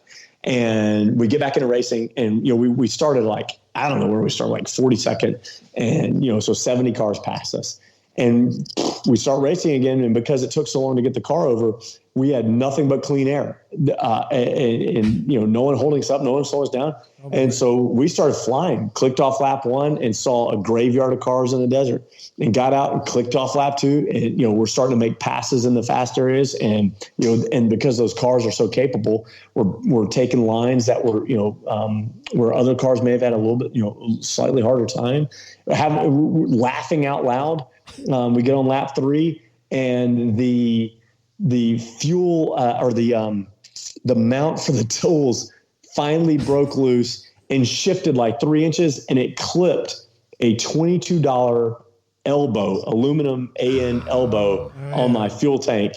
Oh shit. And that was it. So we sprayed fuel everywhere, and I did not have a replacement part for it. And because of my stupid idea to build this tool rack, that took you out. That was unnecessary. And here's the crazy part: of all the 100 pounds of tools and spare parts that we had on there, we did not have a second $22 AN elbow for the fuel tank. See, so that would have been great if you had the part in the tool bag. So, we sabotaged our chance for a great finish in what was a very well prepped car, and then we continued to race it, and still had a lot of good success with it. Actually, we had a reality TV show from Great Britain reach out to us. They did several drivers, and they flew to Charlotte for a week, and we took them on just a week of adventures and adrenaline-packed activities leading up to a East Coast race where, they could follow us, see if we got qualified for Hammers. It was the last race of the year. We were not qualified yet. And so they did this Kardashian-style television show where they hung out at our house and watched us throughout the day. Oh, that's cool. It was awesome. And by the way, I'm incredibly popular in this very small town in England. I don't know if you guys know that or not. But the one place that you can watch the show, again, I don't want to talk about myself. I don't want to make this show about me, but very small town. I like how humble you are, Jay. That's for sure. That's a good trait. I just want to tell you guys right now, I'm humbling so hard, like you guys. It's tough. It's tough to be the most humble guy in Ultra4, but character. Anyway, yes. we had they followed me in that car, and again went out, King of the Hammers. The television crew was out there. If we had 23 cameras on the car, it would not have shocked me at all. They had every expression, angle, everything covered. It was awesome. And same thing, get to lap 3. We're in the top 20 on lap 3. It's making for a very cool story. And the car catches on fire. We had some oil leak on the header tubes. Yeah. And it took 4 extinguishers to take us out. Shit. It was, oh my gosh, it was so bad. But anyway, again, that's just one of those things where, everyone's got that story at Hammers. And, if you talk to any driver, they're a top 10 driver until they break. And we share that same, we tell the same story. But so then, we raced the Mint 400 next after that. So we got the car fixed up. And after the fire, it ended up just burning some, wires and electrical stuff. Got it out right away. Okay. Got it out, replaced it, and fixed it up. And because we were scheduled to race the Mint 400. Let's go back to the fire real quick, because do you use an Element fire extinguisher at all, or have an Element in your car? The one that looks like a road flare? No, I know what you're talking about. And I don't think you could invest enough in fire safety, because I've, the joke with my friends in the neighborhood and my peers is that, I don't know that they won't let me drive their cars in fear that I will catch on fire. Right. I know. You kind of got that reputation. Oh my gosh. We've said, I've been driving and I'm getting calls on the road like, Jay, you're on fire. I'm like, hell yeah, I'm on fire. I'm about to pass another car. I'm like, no, you're on literally fire. You're on fire. So pull over. You got to do one of those Ricky Bobby videos where he's rolling around like the imaginary fire. Help me, baby Jesus. Help me, George Clooney. Yeah, you got to do one of those. Oh gosh, it's never fun, because it's basically as soon as you see that happen, you're done. I know. Not only is your race over, but so is your wallet. Well, well, that's why I asked, because we actually interviewed Rob Khaleesi, that owns this Element Fire Extinguisher company, yep. And the one of the greatest. There's many great features about it, but it's the non-corrosive. It fully is biodegradable in 20 minutes after it's released, so it's not tearing up your car other yep. than shit that got burned, but. So I was just curious if you had 4, I don't know if you got a fire suppression on the vehicle, plus, obviously handheld units, but I was just curious of what that aftermath was. That's the next evolution, because you're exactly right. Because I didn't have what his product does, It took just as long clearing out all the damage from the, from fire extinguishers as it did actually replacing what the fire did. So, But that fire was rough. We got lucky. We caught on fire where in the middle of nowhere, where there just happened to be some random like side-by-side fan, guys in side-by-sides. And so we jump out and we exhausted both of our extinguishers and and couldn't put the fire out. And we had some side-by-side guys throw us their extinguishers and, and help put it out. But so we got the fire out, and we were able to drive it back. It was awesome the way that it worked out. We ended up cutting and splicing wires just to critical elements to keep the car on and running. So we didn't have lights. We didn't have GPS. It was just enough to get the power onto the car and get it moving. And hobble it back to, Hammertown. But that we were registered to race the Mint 400 4 weeks after that. And so we send the car to a shop in Las Vegas, and in 4 weeks they helped us essentially rewire the car, get everything running up again, and we raced the Mint, which was awesome, and ended up in 3rd place that year in the Bomber car, which is a solid axle car, which is in Hammers. It's awesome when you just have desert and it's just all whoops and trophy truck, Oh my gosh. It was a rough ride. And so, we started talking. We're like, first of all, the Mint 400, if you guys have ever been a part of that event, it's unlike anything else. I mean, you are a celebrity for a week. I mean, they close down Las Vegas Boulevard and you do a parade, autograph signings. They close down Fremont Street and you're hanging out in your cars. They have all these fan appreciation events. How'd you deal with all that fame? Because you're so humble and stuff. I don't know how you dealt with that. Oh my gosh, listen, Jay. I mean, that had to be a tough week for you. First of all, I wish you guys could see this on camera. I've got a scar from my arthroscopic surgery from autograph signings. It's like, oh God, I gotta stretch it while we're talking. Hang on a second. It is tough. I'm gonna have another drink. Hang on a minute. It's so like, good. Oh my gosh, if I get flashed one more time by, incredibly attractive fan, it's like, I don't even know, but I will tell you this, in the sport, they do, everyone who gets to sign up and drive the sanctions do such a good job of putting their drivers out there, and, promoting through the different social media platforms. It is awesome. It's truly, a dream come true. It's so funny. When we go back, you asked how we got into racing. When we watched or read about the results of the first King of Hammers, my wife and I were like, clearly we don't belong in that group. We're not off-road racers. We're not born into it. We're not fabricators. Like, how could we ever even be a part of this? And she said, like, what if we just built a brand out of nothing? Right. And that's and to see from sitting down and, with a mouse on a desktop and showing her the pictures on a Pirate 4x4, going from that to to where, to where it's grown to now has been, we've checked off every dream block that you could think of. And that's funny. One of the mini bucket lists that it has provided for us is I got to host the Ultra4 live, like the King of Hammers live show. Yeah. That was great. Oh my gosh. That's one. So Dave Cole has called me just a handful of times, and every single time it is the wildest, and he's such a direct and to the point guy. Right. This one was, he called me and he goes, Jay, and I hadn't talked to him. I always get nervous. So like, oh my God, why on earth would this guy be calling me? I said something or did something. Wrong. You're DQ'd. You're out. Tire balls. Yeah, tire balls. We found tire balls. And he called me. A Nitto contract. Nitto contract. That's so I get a call from Dave. He goes, Jay, I got the craziest idea. All right, Dave, don't even finish your sentence. I'm in. And he goes, okay, cool. And hung up the phone. Oh, shit. And I had no idea. And so then he calls me back the next day. He's like, hey, man, here's my credit card number. I need you to buy yourself a plane ticket and a hotel. I want to fly you out to host the King of Hammers live show. Oh, my God. This was on Friday.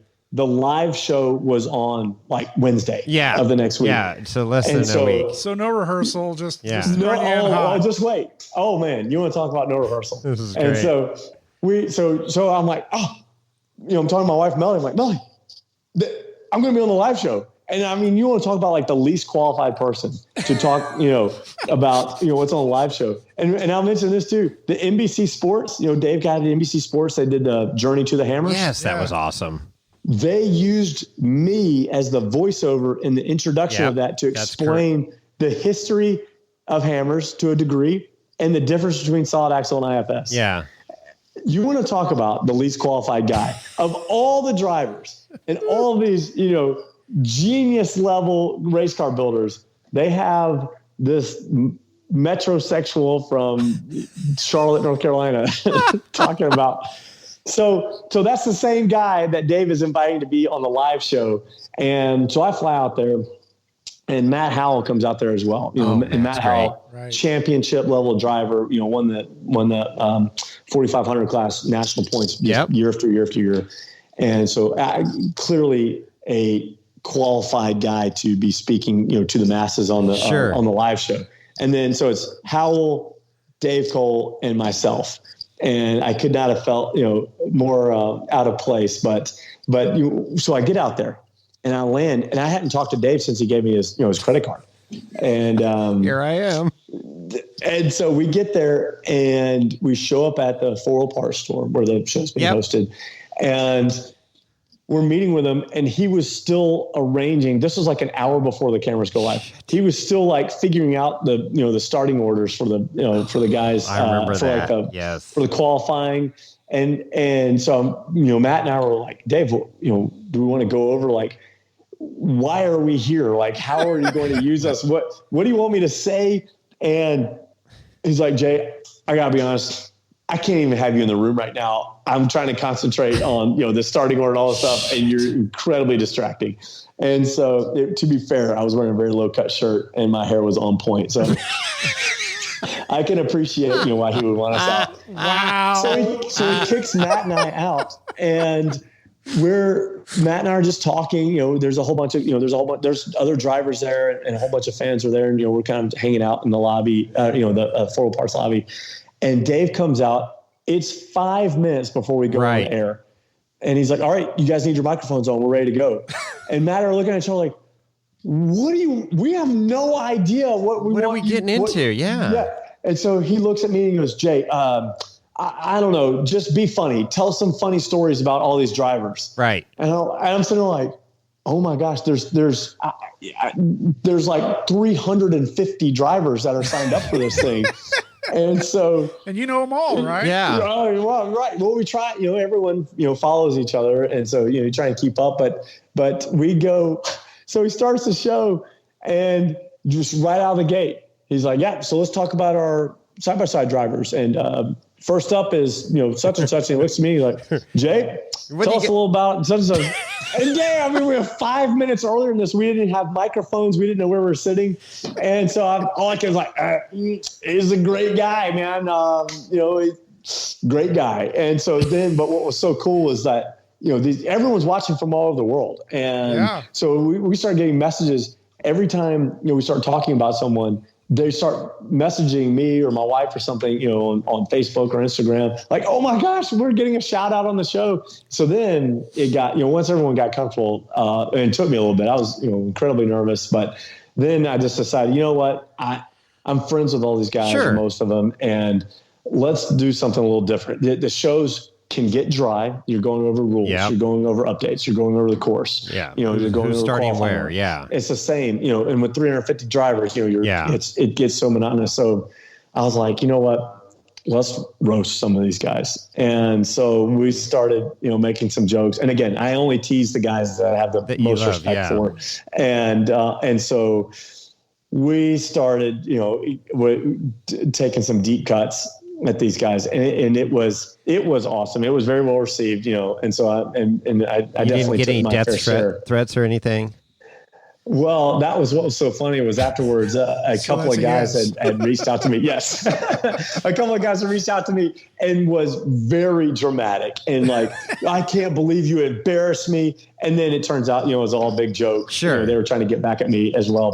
But it's been, I've had some, incredibly unique opportunities with this, with Dave inviting me out to that. That was awesome. I mentioned the bucket list stuff. Being a part of the Team USA that went over to China, they only did that twice. They just brought, a handful of guys. And so, that was such an amazing experience to be able to hang out with, some legit, drivers and pit crew guys, some guys that all they do is work. And so, Boston Kyle. Oh, yeah. Kyle, who just finished the electric, and I mean, you want to talk about guys who, he may be one of the most famous guys in all of Ultra4 now. Well, for what he's done. Now he's the opposite of you. He's very humble.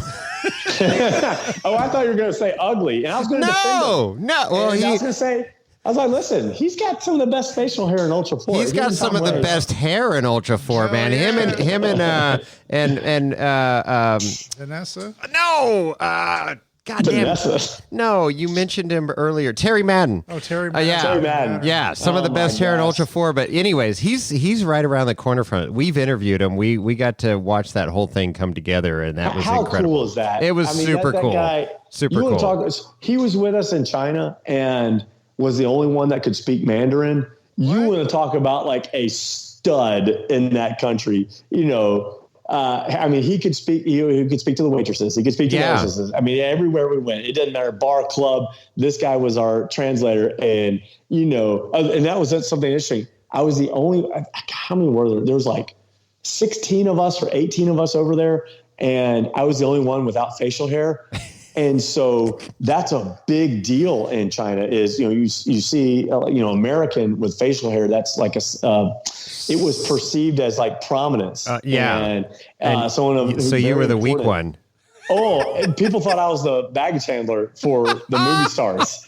And the guys I was over there know how much we put into our character, And so to see like me being portrayed as the baggage handler with, oh my God, these guys had they ate that Dwayne Garrettson, who has the best beard in off-road racing. I mean, people were lined up taking pictures with him over there, just to like touch his beard. That's awesome. And so because they can't grow any facial hair over there. Is that what it is? Hey, listen. I'm incredibly woke. I wouldn't know. That's right. Like incredibly woke. I forgot. I'm sorry. I don't even notice the difference between facial hairs. I feel like everyone can grow it the same. So what are your pronouns? Yeah. You know what? All of them. There you go. There you go. All inclusive. I don't discriminate between pronouns. This is a metrosexual show. No, it's cool. And it took a while because I was an amateur noun for several years, and to get to where I am right now as a pronoun, it has been a long journey. And I appreciate the chance to get to share that journey. But but again, it's been what a crazy ride. Yeah. So what does the future hold for Jay Callaway?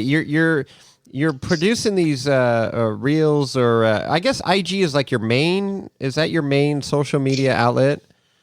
Would you say, or is it? I don't know. Facebook. I'm not on too much, but I see you a lot on IG. I think the Chippendale Club is his main outlet. Well, other than that, the hand modeling. I'm actually really big on TikTok. Are you really? Really? I've. What do you? I was looking you up, and you got like 4 videos under your name on TikTok. 4? Yeah, but what you must be under videos on TikTok since we've been on this podcast. So if you can see me right now. By the way, I would appreciate maybe if one of you guys could help me out. I only know how to use the camera in selfie mode. I'm sure I could get so much more content if I could just figure out how to face the camera forward. So I got Jay Callaway 4410 on TikTok, but there's only 23 followers. So what's your alias on TikTok? Is that the blue checkmarked one? Because I'm sure. No. What's your blue checkmark one? Well, first of all, I still don't have a blue checkmark despite all of my emails and phone calls to the TikTok management group. But I know some people. I can make some calls for you, Jay. We are. Well, again, I'm pretty big in China. That's where that's where TikTok is out of. Well, not really, because you don't have facial hair. You talk about big in China. One of the biggest takeaways, and again, that's a trip that is worth its own podcast. And I have a feeling we're having you back on, but yes, go on. If you could get some guys, and they may not even talk about it, because that is one of those, like, it's the experience there is you cannot do it justice. But here, what happens when you in have China stays in China. I thought it was China. Listen, there are some things that can come back if you're not careful. So you just gotta. So most of the things that happen there, but if you were able to get a few of the guys that were on one of these trips, I can tell you, not only would there be laughing and unbelievable stories, there would be tears. I mean, it is. I would be honored to be a part, even if it was a small part of a conversation. If you were able to get something, let's do that. That would be hell. We could get Boston Kyle. We can get some people. We can get some Terry people. Madden, yes, Boston Kyle, Dwayne Garrison. I mean, Matt Howell was over there. Okay, get Matt too, for sure. There are some great guys. It was an honor to be a part of that group, and I can tell you right now, I could not message one of those guys for 20 years. And then I could send them one photo or one word, and it would be bring them back a lifetime of memories. So it was such a unique experience. But over there, you talk about big. I mean, if you have 10,000 people at an event here, the equivalent of that over there is 500,000. Like 500,000 at an event is small, local. And so the big race or exhibition that we did over there probably had more than 1 million people at the event. It was unreal, but this all got started talking about Boston Kyle. What a kind, smart, and talented guy. Yes. And I'm so glad he is getting all that, and he probably hates all the coverage, but it is so deserved and so well earned. And I'm probably one of his biggest fans. And here's the coolest thing. I'll end my story on Kyle with this.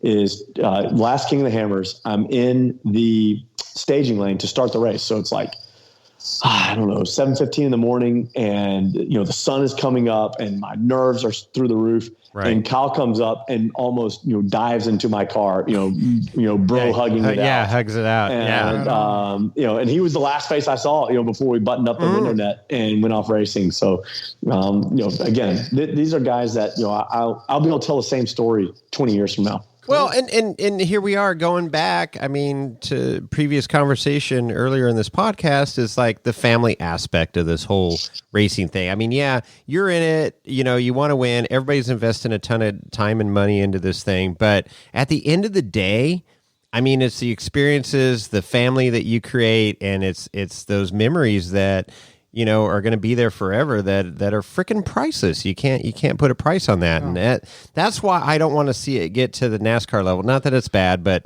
that's a whole nother podcast. But I want to see that family aspect and camaraderie, the where you could, your classic example, making fun of drivers and they're, just laughing it off and going, okay, whatever, Handsome Jay, So I mean, that's super cool. There's no other motorsport out there like that, and it's such a unique motorsport where you're combining, the Swiss Army knife of race cars Yep. You know, it's not just street. It's not just dirt. It's not just that. No, these freaking Ultra4 cars can do a lot of different freaking things. Trying to tell people a car that can go 20 miles per hour through the rocks and then over rocks the size of freaking Volkswagens and Mini Coopers, and then get out in the desert, and Priuses, do 20. Yeah, I mean, it's just badass. Now, I wanted to say something real quick about the NASCARization, if you will, of hopefully it doesn't happen. He just made up a word. Happen is,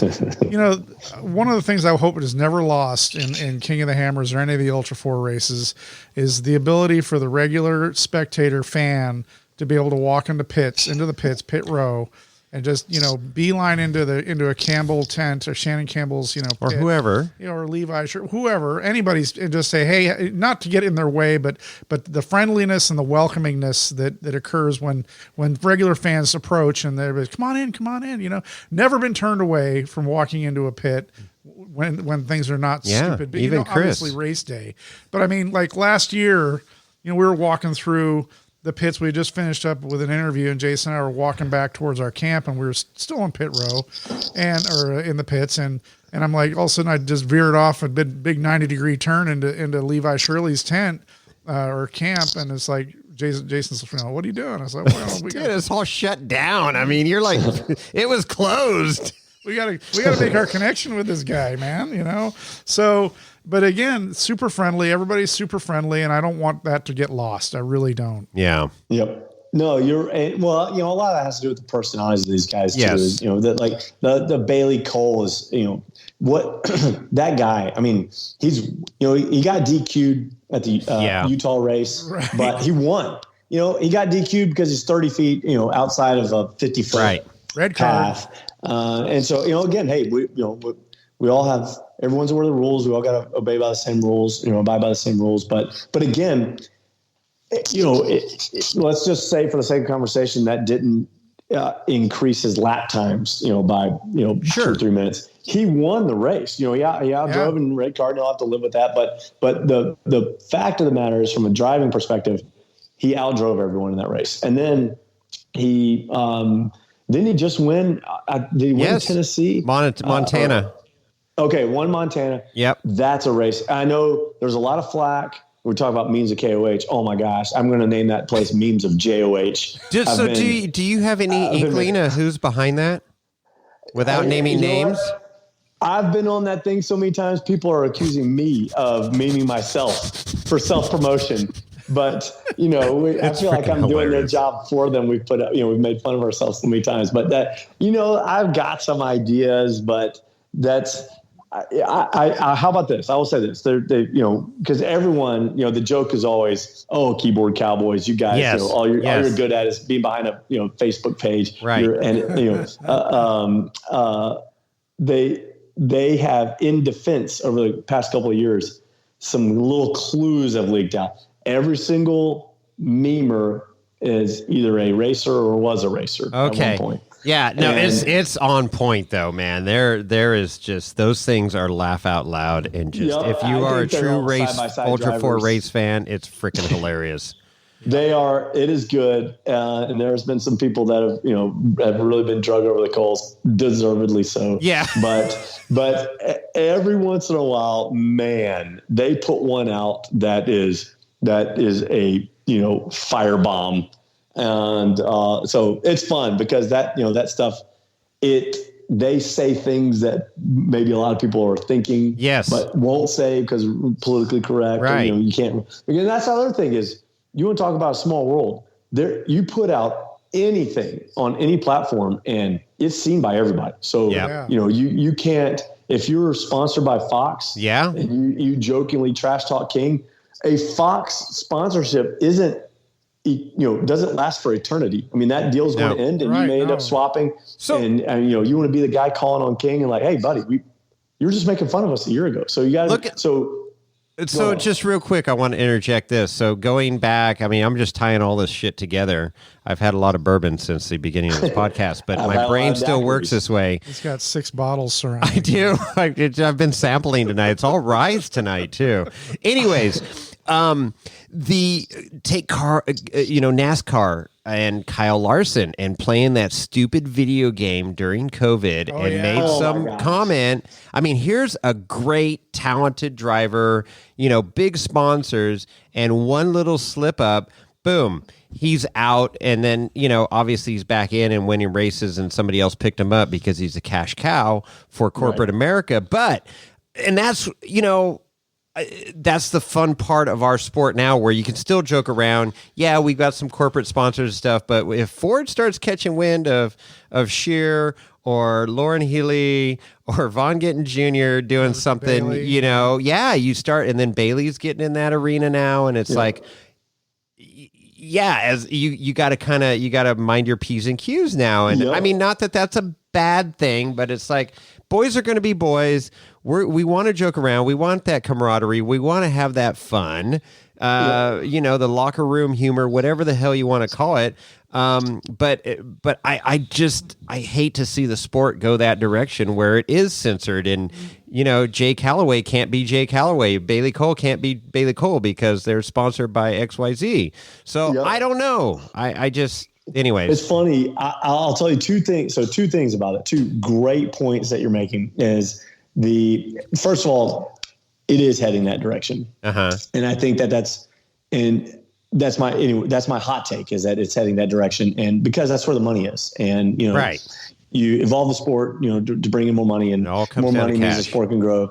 Right. So, and I think that's where the sport's heading, and it's going to bring more talented people, and it's going to bring bigger sponsors. And it's just this, vicious machine. And, look back to NASCAR in like the 70s and 80s and look where it is now. And you're right. You can't say everything's so tight, tightened up and politically correct. And Ultra4 is super rough, but I do think it is heading that direction. And you're going to see these top guys, every single post is going to be, very well crafted. Yes. And, that kind of ribbing and silliness is slowly going to dissipate, I predict. But let me say this about that. I'm very lucky. I work with some great partners. Raceline has been with me from the very beginning, and Rugged Radios as well. Both of those companies have been big supporters of me. And the conversations we have is that, and I'll say, hey guys, listen, you've seen what we put out there. It can get a little silly, and their comeback is, Jay, we are in it because of that. We have all kinds of drivers. Please be different. They recognize do not stop. Right. Good. And that's been, getting that kind of support is, for someone, like me, we are a small team. And, when guys say that, you look for that kind of encouragement. Yes. And so I will say this, we do have what's called a filter.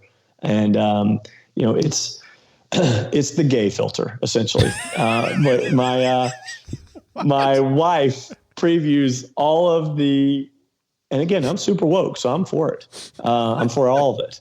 But I'll make a video, or we'll have an explanation of something. And my wife has to filter. She puts it through the gay test, and she says, Jay, that's probably a little bit too much, and I'll have to dial it back. And again, totally for it. Support all of it. So no assless chaps or anything like that? Oh no, we've got those. I just haven't posted that video yet. I've got the assless race suit. Oh Jesus! Bright green. Oh yeah, neon, lime shot green. Wow. We'll just wait. 2022 is going to be pretty wild. But yes, so she runs everything through the filter, and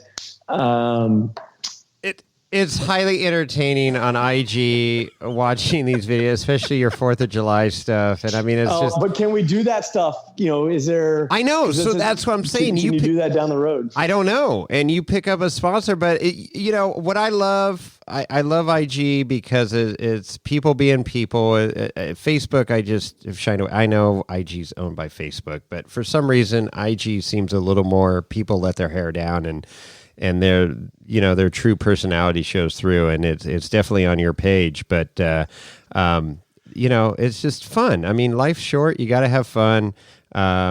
yeah, we got to be respectful and all that. But at the end of the day, if you're having fun and it seems like you're having a hell of a good time out there, that's what it's all about. Yeehaw! Isn't it? Isn't that what it's all? I mean, God, if it's not, I mean, that's we talk about that all the time. As soon as it's not fun, then it's time for us to do something different. Move on to the next thing, right? Yep. And so you asked, what's the future? I mean, there's still a lot that we haven't been able to accomplish in Ultra4, and we would love to do it. We're here. We've got the best opportunity in the world to race against the best drivers, and even if I'm side by side with them for the first 30 seconds of a race before I watch their taillights go flying off, it's still. You were there. You got to try. Can't dream up this stuff as a fan. Again, just going back to how we started this conversation, I've got these guys on the covers of magazines in my office, and now all I want to do is be 1 second faster than them, in a qualifying course. And so it's been an incredible journey to now. I've got my son into racing, and he's done very well in his last couple of races. And so he's on the podium. Sweet. So now the big talk around the house is, my wife and son bring home more trophies than Mr. J. So, yep. But that's what you want, right? I mean, isn't that what every father wishes for? It's awesome. It is, and I'm so proud. Again, we talked about guys I raced against. Chris May in South Carolina, his daughter is the same age as my son, and so Chris and I have battled back and forth for multiple years on multiple races, beating each other by a few seconds. In different races, he's 1-1, I'm 1-1. I still think he's a little bit better driver than me, but so I know it just kills him when I finish ahead of him. Now our kids are racing against each other, and it's so much fun to see them line up. So we're betting cases of Mountain Dew and bourbon on which kid is going to finish. And I actually don't know if that's politically correct or not, but we are betting on each other's kids, and and our kids, they couldn't care less, it seems, about the competition. They're high-fiving. They're out there having fun. They don't know what the word, they don't lift, right? They just put the pedal to the floor and go. That's it. That's what's so cool is, the kids are running around playing tag, and then it's like, it's race time. They jump in the cars and go race, and they finish, they get their trophies, and they come back and they're playing tag again. And then okay, we got to go race. Okay, great. That's awesome. So, but I'll just say this. I've been, very blessed, and I do not take one moment of it for granted. I realize how, lucky and fortunate we've been. And, and so we sit back and look and say, God, we are in this situation. Let's make the most of it, and, see if we can go out there and compete, and then maybe be a little bit entertaining at the same time. Heck yeah. I mean, I love how you came into this, Ultra4 arena and go, okay, how can we be different? Okay, am I the best driver out there? Well, maybe not. I don't have the experience, and do I have the best car? I don't know. But, you created a persona, a character of Ultra4. He's got the best hair. Yeah, whatever. And you've ran with it, and that's your deal, and you're freaking killing it, and it's great. And it's another aspect of how cool Ultra4 racing is, and just all these people. I mean, let's face it, nobody's getting rich from racing, but you do it because of the passion, and that's what we talk about continuously on this podcast. Is the love of the sport and the racing, and helping other racers up their game, or fans, the fan friendliness, and getting involved and stuff, and that's. Like Chris and I, we're not racers. I don't care to race. I love watching it. I love being there. Yeah. I love smelling the fuel and the dirt and getting, being part of it. But I'm just not a racer I love to go slow and just rock crawl and enjoy the trails and, maybe have a beverage or two after camp at the campfire, whatever. But it takes all of that to make this, that what is Ultra4, And you are definitely a part of it and have made huge splashes in the Ultra4 pond. Sure. So it's pretty freaking cool, Jay, and great to hear your story. I definitely see you in the future here being on another Wheeling Wine and Whiskey podcast, because there's more stories to be told. Hopefully face-to-face at KOH 2022. Yeah. I would love it. And, and again, I've got pina coladas and daiquiris. Well, we'll bring our own alcohol. We'll have, listen, I'll make you guys a Handsome Jay. Wow. And I'm not going to tell you what's in there. Not sure I want that. No, probably listen, not. Is there hair gel in it? I will not tell you what's in a Handsome Jay drink, but it starts with Rufalin and it ends with Rufalin. And it is, listen, I only give it to those that I respect the most. That's all you, Chris. Negative Ghost Rider.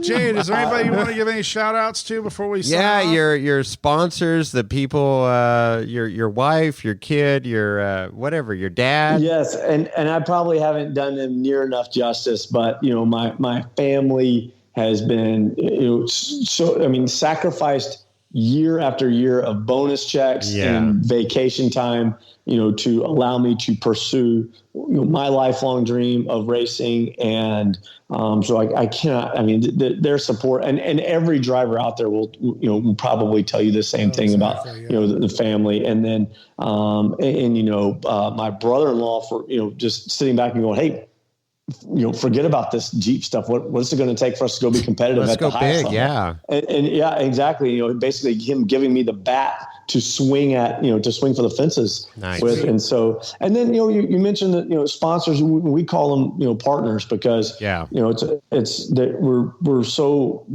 just, lucky to be working with guys like Rugged Radios and Raceline Wheels and, Vision X has been awesome. Companies that what they don't, a lot of them get it. And that is by, we do as a driver, of course, we plaster them on our car, but it's our job to go out there and put their product in front of as many people as we can, and then to abuse their product as hard as we can, so people can see, man, look at this. This guy's, won King of the Hammers or finished in the Ultra4 Tennessee race, and he's running, these lights or these radios or worn winches, and BFG has been a huge help for us. Right. One of my favorite parties at King of the Hammers week is the BFG tent party. And so, they allow me to race by their support. So, we've been in a good spot where we've been able to talk to some companies that we believe in. So, we run the stuff that we feel like, would make us competitive. Yeah. And keep us competitive. And so, and I appreciate you guys giving me the opportunity, to thank them. And I know I shared some stories about Josh, my co-driver. I mean, not only should I thank my family, I should thank his family, because, he flies across the country and spends thousands of dollars, of his own, to be a part of these events. And I've crashed on the first lap, and you spend the same amount of money to finish King of the Hammers as you do to crash on mile 30. And you're taking vacation time and time away from the family and all that. There's a huge amount of sacrifice, but people do it because they love it and they want to be part of it. And it is. I mean, therethere's credible stories out there, and that's cool. It is literally, those are what, makes this whole program work. And those people that I named, and the companies as well. And, we're lucky. We're always looking to continue to grow, with new partners. And when one comes aboard, the first thing we say is, if anything we can promise you is that you're going to have fun. We're out to win, but I promise you're going to have fun, along the way. And everyone, that's with us, we call up, and it's the laughs start as soon as a receptionist picks up the phone. And so I'm very blessed to be with those guys. I think you're missing the mark, though, Jay. You need to start getting into some of these beauty supply companies, hair care products, tanning salons. There's some money to be tapped into there that get them into Ultra4. Ultra4 race gel. Ultra4 racing hair gel. We are, you know what? That's maybe for the next podcast. There's the $1 million tip right there. That's right. We have sent some marketing packets out. So when you podium and you take your helmet off, you take your helmet off and your hair's still perfect. That is the hair care product we want. Gerald at Savvy has 1,000 miles of free running. I have taken off my helmet in front of the mirror 1,000 times in my podium speech. And on that note, that's so good. Unfortunately, it's been so long since I was on the podium that speech is like the ink is fading. But don't worry. Okay, the day is coming. We'll be there. You should see it with a hair flip. Oh my God! You know what? I don't even want to talk about that right now. I want to give it away. The hair flip. Right on. Oh, that's so Jay, good. Thank you so much for for joining us this evening. Yeah, talking with us. That's so many great stories. There's so many more to tell, but this is good. This is we got a little insight on Jay Callaway here, Handsome Jay. I'm telling you, sweet. It's been an honor to be on you guys' podcast and on your show. Thank you so much for having me. No, absolutely, and I'm so glad this worked out. And if Wyatt Pemberton ever calls you, just tell him no. Just kidding. He's great. Triple Nichols. We were pretty close friends. We've sat down a couple of times at King of the Hammers. He's great. I love what you guys are doing for the sport. It is literally, you guys are what's helping, get everyone's names out there. It's all part of it, right? Like, I mean, I'm glad we're part of it, and I'm glad we get to interview people like you, and it's been a fun deal with Wyatt. I mean, he's absolutely killed it, but he's part-time and we're full-time every week making it happen. And so we just like getting our digs in, but we totally respect what Wyatt's doing. Wyatt's a great guy. Just obviously he's been racing and part of that community for a long time. And we're just super fans that said, hey, let's start talking about Ultra4 and wine and whiskey, and let's see where this thing goes. And here we are. But anyways, awesome stuff. So good. Thank you for your time and your stories, and your humbleness has been greatly appreciated. Astounding. Listen, most humble guy in Ultra4. Exactly. The biggest character in Ultra4 for sure. We love it, Jay, man. Just keep doing what you do. Keep cranking out the content. We can't wait to see you on the lake bed in 2022. Can't wait to be there. King of the Hammers. I don't see us meeting before that, but we will definitely be hunting you down at 2022. We will bring our own alcohol to your pit just to be sure that we're good there, and don't get drugged or anything. But it's all good. No promises, man. We raved pretty hard that week. But, so right, and literally, Chris and Jason, I really do appreciate you guys having me on here. It's been awesome. Our pleasure. Getting to tell a story. It's, obviously I enjoy, getting to communicate, and you guys have such a, broad audience. It's cool to get our story out. Yeah. Sure. And we are qualified for King of the Hammers. So nice. Would love to sit down with you guys. And I will tell you this, the idea of having some of those guys, and who knows if they agree to it or not, but the camaraderie, that being in a foreign country, and that, that you build between, each other. You're talking about the family, man, because all you have is each other, depending on out there. And so I think you guys could have a fantastic show because there's so many stories. I mean, again, off the record, those are all great guys to begin with. They all have their own unique stories, but for 15 days or so in China, I think that you guys could make a pretty good show. No, that would be awesome. We'll make notes, and I've already got a note here. I got a note. It's starred. So hey, you got to follow Jay Callaway if you're not already on Instagram. So it's J, the letter J, Callaway 4410 on IG. Jay, is there anywhere else that Facebook or what else you got going on there? Same thing on Facebook. Okay. TikTok is JC4410. Okay. And Twitter, I'm on all of them. Are you on Twitter? Does anybody still do Twitter? Nah, well, there's not. I mean, we've got some YouTube stuff going on as well. Yeah. So YouTube, I got to get the link. We're going to post up the link of you imitating those drivers. I don't have that link. I need to get that. Oh my gosh. It's on, where it keeps getting, it's on YouTube, but where it keeps getting popped up is on Facebook. That's the one that's got, really? I mean, it's reached like 400,000 people just through Facebook because, again, some very popular drivers have shared it and it, for whatever reason, it's like 4 or 5 years old now and it keeps getting brought back up. I'm on YouTube right now and I typed in Jay Callaway imitating Ultra4 drivers, but it didn't pop up. So I got to find that. Type in Handsome Jay normally gets the best results. Oh, Handsome Jay. Of course it gets the best results.